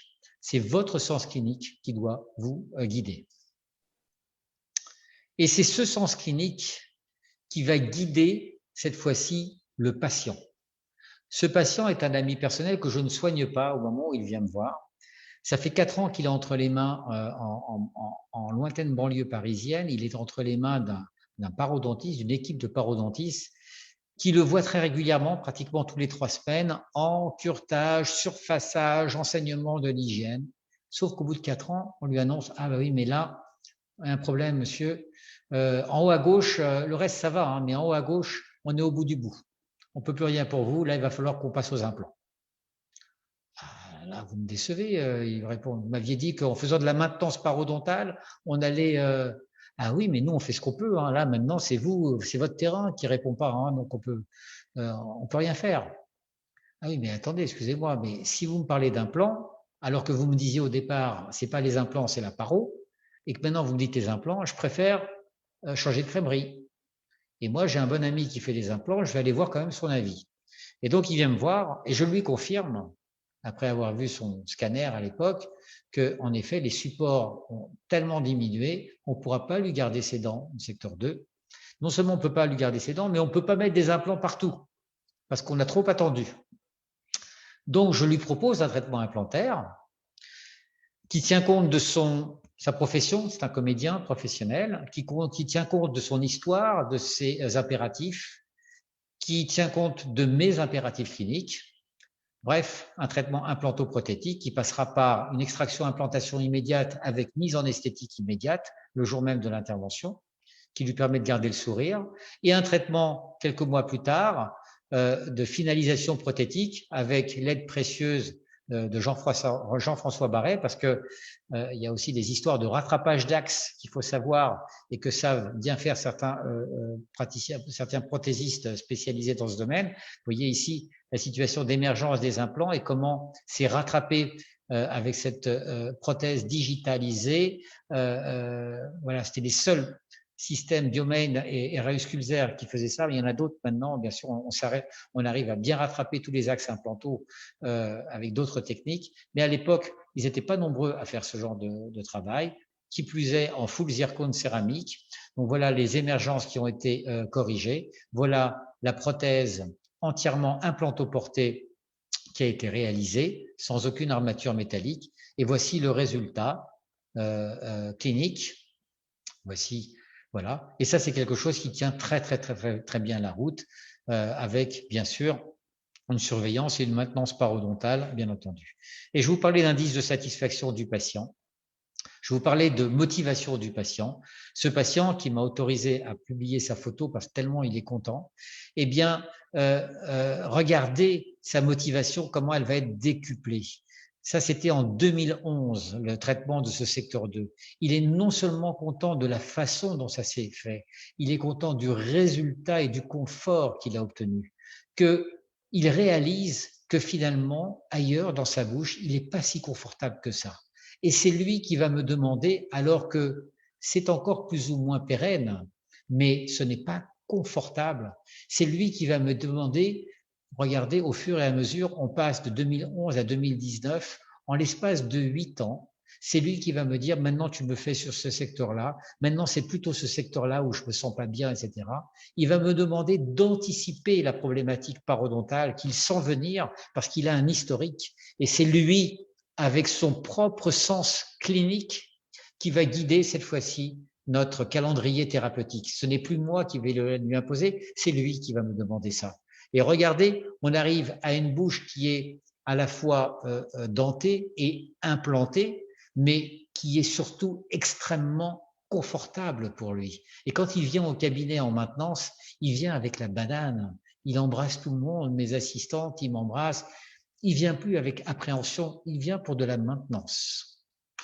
C'est ça que j'aime dans cet exercice. Et cet exercice d'incorporer l'implantologie dans notre arsenal thérapeutique global, eh bien, je lui définis 3 règles que j'appelle 3 règles de titane. Comme vous l'aurez compris, c'est bien sûr recourir aux implants, mais recourir aux implants au bon moment, pas quand on ne peut plus rien faire d'autre. Et surtout, dans l'intérêt présent et futur du patient. La deuxième règle, c'est utiliser les spécificités de la prothèse implantaire, faire de la prothèse qui est démontable, qui a donc une possibilité d'évolutivité. Et je vous démontrerai tout ça tout à l'heure pourquoi. Et la troisième règle, c'est que l'implantologie n'est pas exclusive des autres spécialités. On dit souvent de moi que je suis un implanteur à gogo, que j'implante à tout va. Ce n'est pas vrai. Les gens veulent voir en moi ce qui n'existe pas. Ils voient en moi ce qu'ils imaginent que je suis. Mais mes patients témoignent que je ne suis pas un implanteur à gogo. Je fais des implants quand ils me le demandent, quand ils veulent anticiper ou que moi, j'anticipe une problématique dentaire. Mais je n'implante pas à tout va. J'avais sollicité mon ami professionnel Pascal Carsanti pour participer à ma rubrique. Ça, c'était avant. Et il a démontré qu'il était tout à fait d'accord avec le fait que l'implanto était indispensable dans notre exercice d'aujourd'hui, mais que cet implanto doit bien sûr s'accompagner de la paro, de l'ortho, cet exercice n'est pas exclusif des autres spécialités. On y reviendra.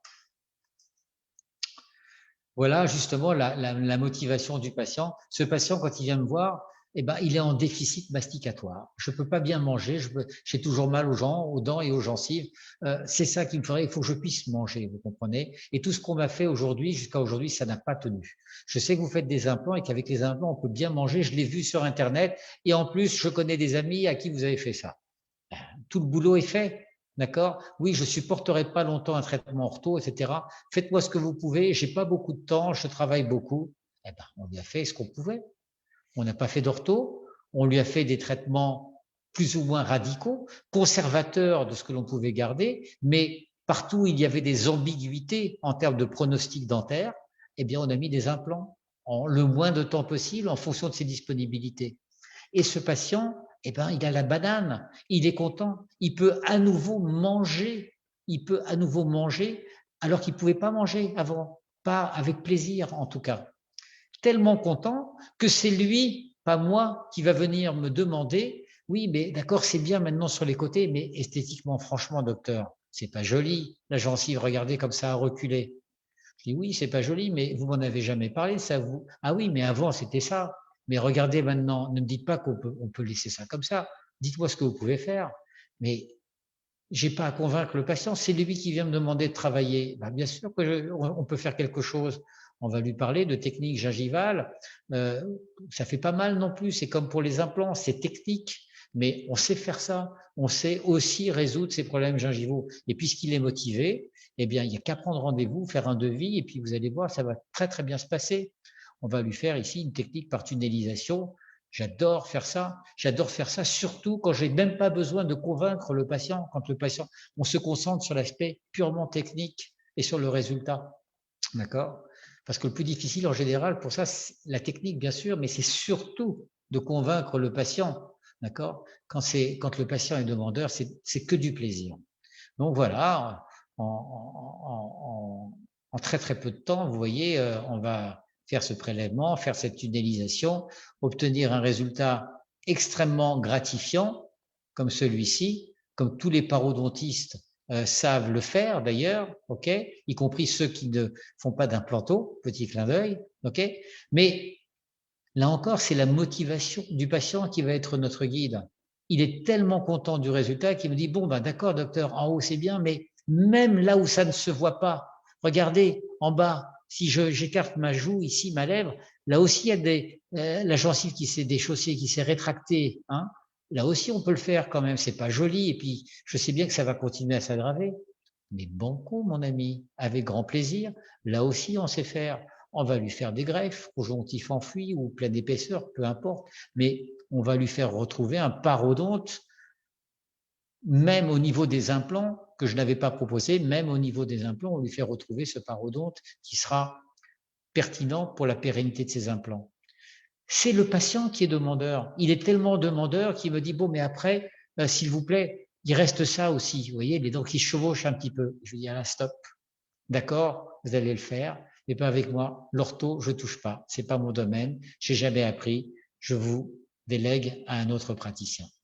Peu importe. Ce n'est pas grave. J'ai fait ce que je savais faire. J'ai orienté le patient en fonction de sa demande.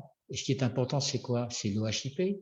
Le patient est pleinement satisfait non seulement de la démarche thérapeutique, de la façon dont ça s'est passé, mais également du résultat. Et on a fait en sorte que ce résultat soit pérenne.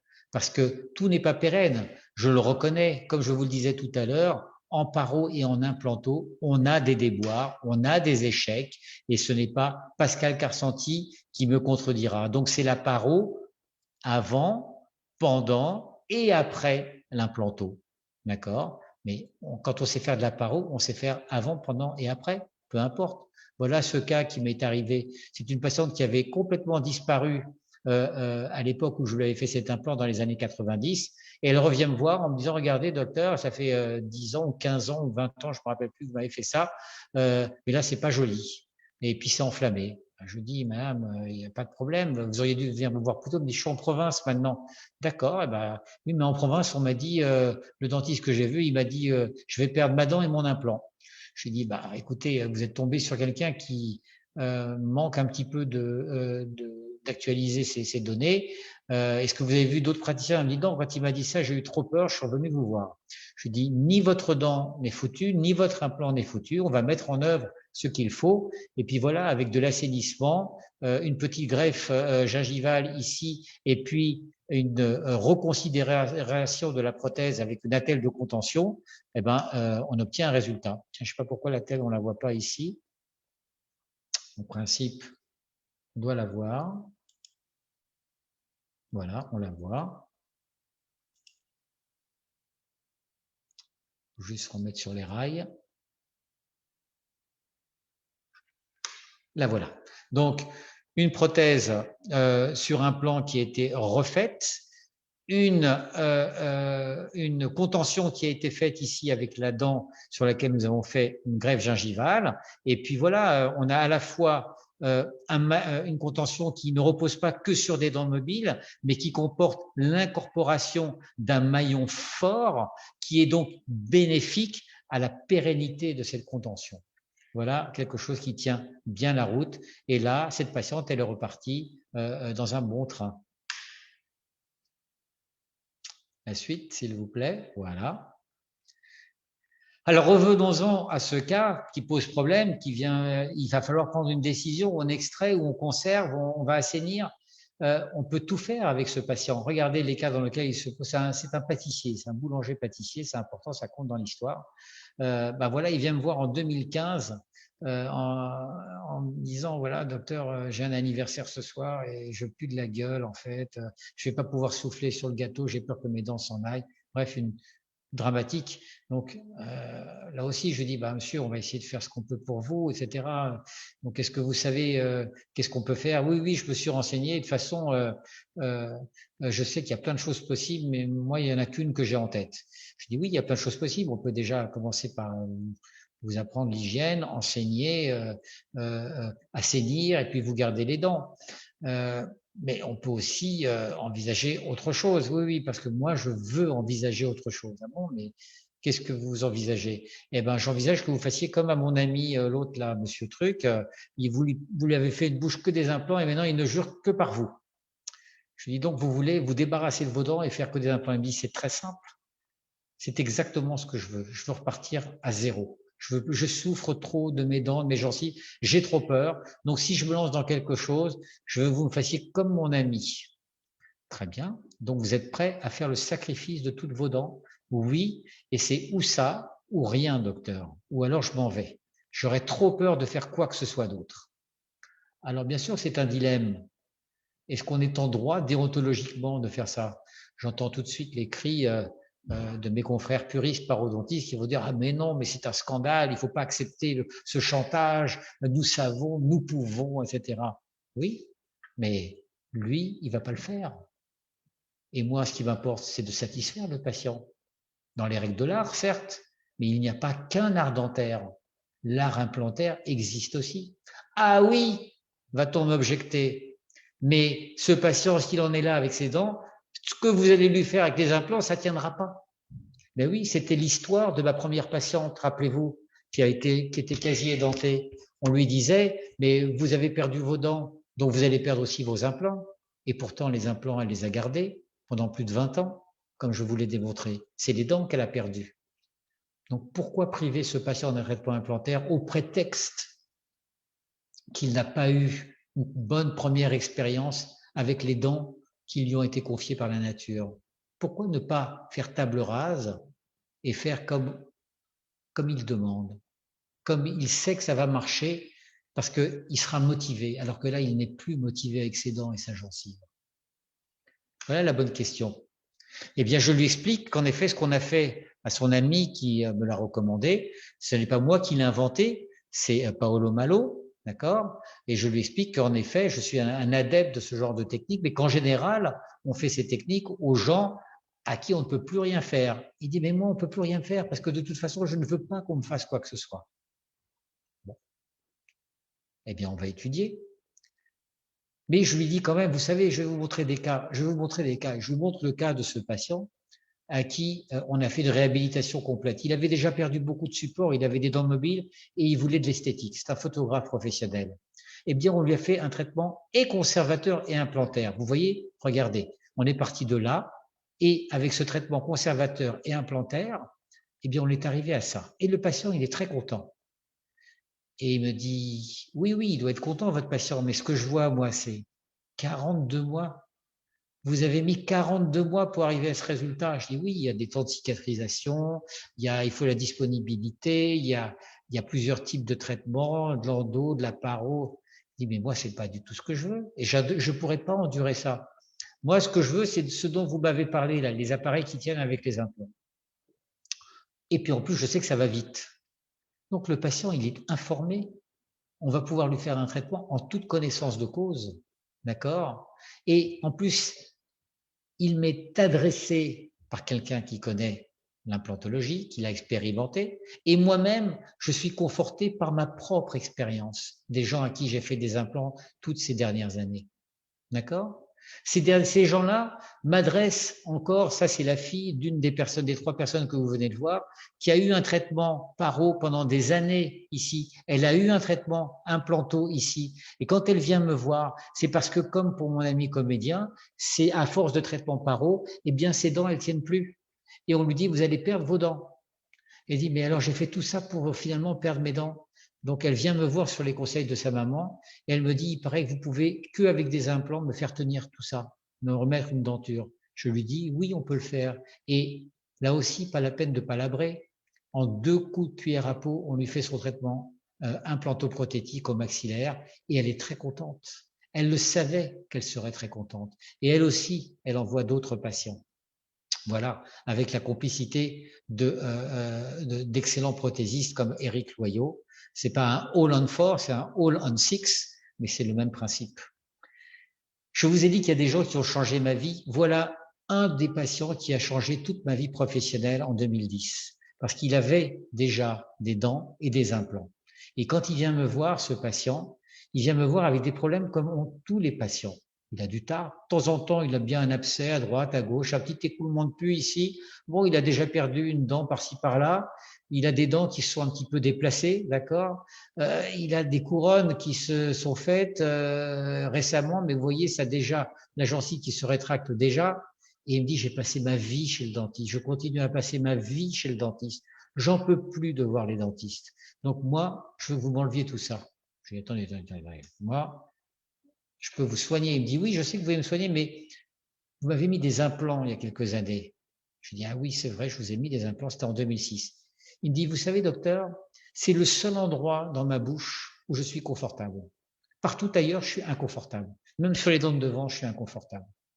Donc, je dis, je vais bien vous soigner avec la complicité de votre dentiste habituel, le docteur Fontenot. Il me dit, non, je l'ai déjà vu. Je lui ai dit, je viens vous voir, mais pas pour soigner les dents. Je lui ai dit, comment ça, vous ne voulez pas soigner les dents? Il me dit, vous savez, moi, je suis architecte. Je sais que quand il y a quelque chose qui ne va pas, que je garde quelque chose dans une construction, un jour ou l'autre, ça me retombe sur la tête. Donc moi, quand on me dit de construire un immeuble, je rase tout et je sais que je serai tranquille si je reprends les fondations et je pars à zéro. Si on me dit qu'il faut garder la plomberie ici et l'électricité ici, etc., je sais que toute ma vie, je vais être ennuyé. Alors, vous rasez tout et vous mettez des implants. C'était en 2010. On parlait de Holland Ford, mais j'avais jamais vu ça en 2010. Jamais.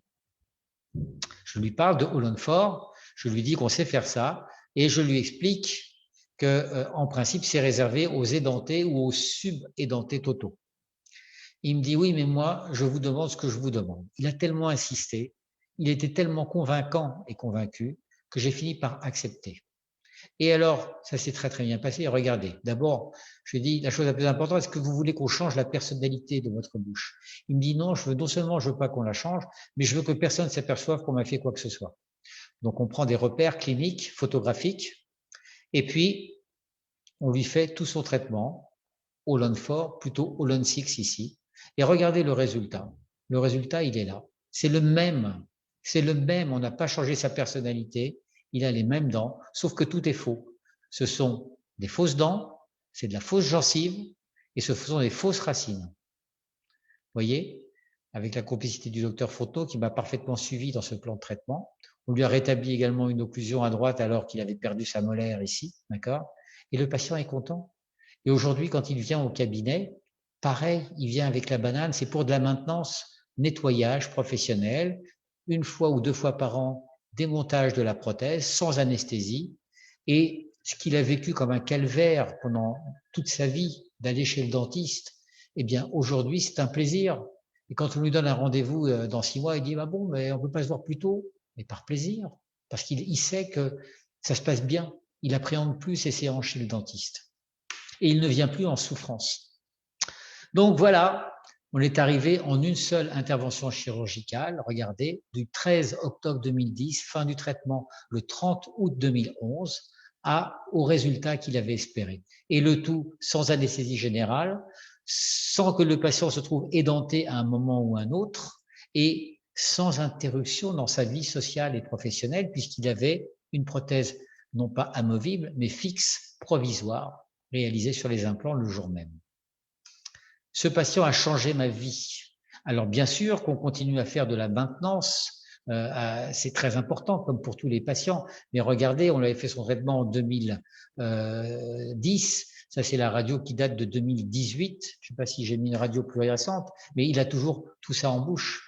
Et comme il a changé ma vie, eh ben, j'ai changé ma façon de proposer des choses aux gens. Et j'ai de plus en plus de gens qui me sont adressés par ces personnes. Cette personne, elle vient me voir, elle me dit, ça fait des années que je rêve d'avoir un sourire, mais on m'a proposé que de la chirurgie orthogonathique où on me coupe la mâchoire, etc. On m'a dit que vous faites des miracles avec les implants. Je dis non, je fais pas de miracle, mais je peux vous montrer ce qu'on est capable de faire avec le même type de système. Elle me dit, mais moi, je rêve de plus avoir cette béance, d'avoir un sourire bien, de pouvoir manger normalement. Là, je suis monstrueuse, docteur, c'est un complexe pour moi. Je dis, on va vous faire la même chose que ça. On va vous le faire en haut et en bas. Mais c'est ça que je veux, mais j'ai tellement peur, docteur, j'ai tellement peur d'avoir mal et que ça se passe mal. Donc, je lui montre plusieurs cas qui ressemblent à son vécu. Et je dis, regardez, tous ces gens, ils sont contents. Donc, si c'est ça que vous voulez, je suis capable de vous le faire. Elle me dit banco. Et je lui dis, mais alors, au niveau de l'esthétique, elle me dit, attention, docteur, si vous me faites quelque chose, je veux un sourire de star. Mais pas de star. La star, docteur. Hein. Je veux pas des dents qui chevauchent ou qui sont jaunes. Je veux la star, le sourire de star. Je dis, madame, on fera ce qu'on peut, on fera des évaluations, on vous montrera des maquettes esthétiques et on fera, ah oui, oui, docteur, j'y tiens beaucoup. Sinon, j'y vais pas. J'ai dit, on y va, banco. Eh bien, écoutez, regardez, première consultation 3 février 2014, 2 interventions chirurgicales, seulement 2, une pour le haut, une pour le bas. D'accord? Fin du traitement complet 2 février 2015, un an plus tard. Et le sourire de star qu'elle voulait. Toujours avec la complicité, ici, du laboratoire LEPS, toujours sans qu'il y ait aucune interruption de la vie sociale, sans qu'on passe par de la prothèse amovible. Et voilà le résultat. Alors, je vous ai parlé de ce jeune homme tout à l'heure qui venait à l'âge de 31 ans, ce pâtissier. On va finir avec ce cas. Ce jeune homme, on aurait pu lui faire un traitement paro, mais il m'était adressé par qui? Par l'architecte que j'ai vu en 2010, qui m'a dit, monsieur, moi, vous ne me gardez pas les dents, vous m'enlevez tout, qui m'a fait hésiter. Il m'a dit, c'est lui qui m'adresse. Je sais que vous pouvez le faire. Alors, et puis moi aussi, je veux un sourire de star, hein, d'accord? Le sourire bien blanc, s'il vous plaît, hein, d'accord? Je veux être fier. Eh ben, on lui a fait un traitement pour le rendre fier. On lui a tout enlevé. 2 séances chirurgicales, pareil. Et voilà le résultat. Anesthésie locale à chaque fois, pas d'interruption dans sa vie sociale, puisqu'on a fait à chaque fois un provisoire transfixé sur les implants. Et ce patient, on lui a fait ça en 2015. Pareil, il connaît tout le monde au cabinet. Il vient, il embrasse les assistantes quand il vient en maintenance. Il me tutoie, on est devenus copains, mais comme la plupart de mes patients avec lesquels on a eu une belle expérience. Et on est passé ici en double all-on-6 sur armature zircone et habillage en céramique. Là, c'est de la très haute technicité du laboratoire d'Éric Loyot, laboratoire LEPS à Levallois-Perret. Là aussi, il y aura de la maintenance. Il faut démonter tout ça très régulièrement. Mais ce patient à qui on aurait dit vous avez eu de tels problèmes paro, un tel manque d'hygiène qu'on ne peut pas s'aventurer vers sur un terrain implantaire avec vous, eh bien, je vous garantis que depuis qu'il a fait ce traitement, il vient très régulièrement au cabinet sans qu'on ait besoin de le supplier. Il accepte toutes les consignes de maintenance. Il a une hygiène remarquable. Et regardez la qualité, le rose de sa gencive quand on dépose ces prothèses. C'est comme ça quasiment à chaque fois. Il fait partie des patients qui a la meilleure hygiène de tout le panel de mes patients au cabinet. C'est ce que j'appelle la deuxième chance. Alors, je suis tellement convaincu de ce type d'exercice que j'en ai produit un article international dans une revue internationale en 2016 où je raconte cette expérience encore plus en détail que je viens de vous le faire aujourd'hui. Et je vous invite, si vous voulez, à le lire. Il est disponible en ligne. Que ce soit des édentements unitaires ou pluraux, nous avons la chance aujourd'hui de bénéficier d'outils et d'un savoir qui est extraordinaire. Moi, la façon dont je travaille aujourd'hui n'a rien à voir avec celle dont j'exerçais ma profession dans les années 80, au moment où j'ai eu mon diplôme. Et c'est ça qui est beau dans notre métier. C'est pas de reproduire ce qu'on a appris à la fac. C'est, comme je vous le disais tout à l'heure, de nous faire bénéficier de cet enseignement, mais de nous faire évoluer grâce à notre expérience, grâce à l'expérience des autres. J'apprends tellement des autres en lisant la littérature, en lisant ce qui se passe sur les groupes Facebook et LinkedIn, dans les groupes professionnels. On a tellement à apprendre, à évoluer, c'est une richesse et c'est un tel réconfort qu'on on pense plus à prendre sa retraite. Moi, j'ai 63 ans, bientôt 64 ans aujourd'hui, mais je ne me vois pas arrêter. Je suis passionné par mon métier, passionné par mes patients, même si je ne veux plus travailler comme je le faisais il y a 20 ans, à travailler 5 jours sur 7. Mais je travaille autrement, je délègue beaucoup aujourd'hui, j'ai des associés, des collaborateurs, mais j'ai toujours la foi, le plaisir et je ne ressens pas la fatigue et la lassitude que certains de mes confrères ont à mon âge parce qu'ils en ont tellement marre des déboires, des échecs et du manque d'évolution de leur exercice. Il y a un manque de ressources. Il y a des ressources qui s'épuisent en fait avec le temps. Mais si on prend la peine de faire son exercice avec plaisir et en faisant évoluer son propre sens clinique, eh bien, il y a le plaisir à exercer qui perdure. Donc voilà ce que je voulais vous dire. Ce sourire des patients, moi je l'ai aussi. Quand on se voit, quand je les revois, c'est toujours avec la banane. Et c'est avec cette même banane que je vous remercie de m'avoir écouté pendant ce temps. Je crois que j'ai largement dépassé, mais tout le monde Ouais, sait que je je crois suis… aussi, en tous les cas, merci beaucoup Michel, parce que c'est vraiment un plaisir de vous écouter. Vous voyez, c'est la première fois que je vous écoute et vraiment, c'est un plaisir de vous écouter.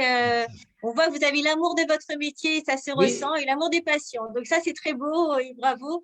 Moi, je dirais que pour les questions, je crois qu'on a quand Ah, même suffisamment dépassé. Je propose oui. à ceux qui veulent poser des questions Je de me suis les connu envoyer pour par dépasser mail. toujours mon temps de parole, Sophie, et pour être toujours en retard. Je suis désolé, je ne peux pas me refaire de ce que j'arrive pas à me Il n'y a pas corriger de pour ça. problème.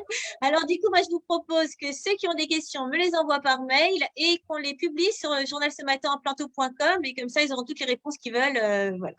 Je pense que ce sera le mieux parce qu'on a Avec déjà grand bien plaisir. déroulé. En tout cas, je Exactement. répondrai à toutes les questions. Ceux qui me connaissent, que ce soit directement ou sur les réseaux sociaux, savent très bien que je n'ai jamais passé une question, même si des fois je prends du temps à y répondre, que ce soit par mail ou sur les réseaux sociaux, quand il y a une question en tout cas qui mérite une réponse, même des fois quand la question est désobligeante, si elle a un intérêt, je réponds à toutes les questions. Ok, ben voilà. Alors, on va faire comme ça. Merci pour tout. Merci à toutes et à tous d'avoir débordé vous aussi sur votre timing et d'avoir suivi notre Désolé. webinaire jusqu'au bout. Si vous voulez, la semaine prochaine, jeudi prochain, à 12h45, on aura le plaisir d'accueillir le docteur Norbert Belaïch. Excellent, Bah, docteur Norbert Belaïch. voilà. Qui nous parlera justement des 100 images clés du Cone-Bean, voilà, en pathologie dentomaxillaire. Voilà, je vous souhaite à tous une excellente soirée. Je vous remercie infiniment, Michel, et merci à tous et à très bientôt. Au revoir. Et merci à tous également. Très bonne soirée. Au revoir.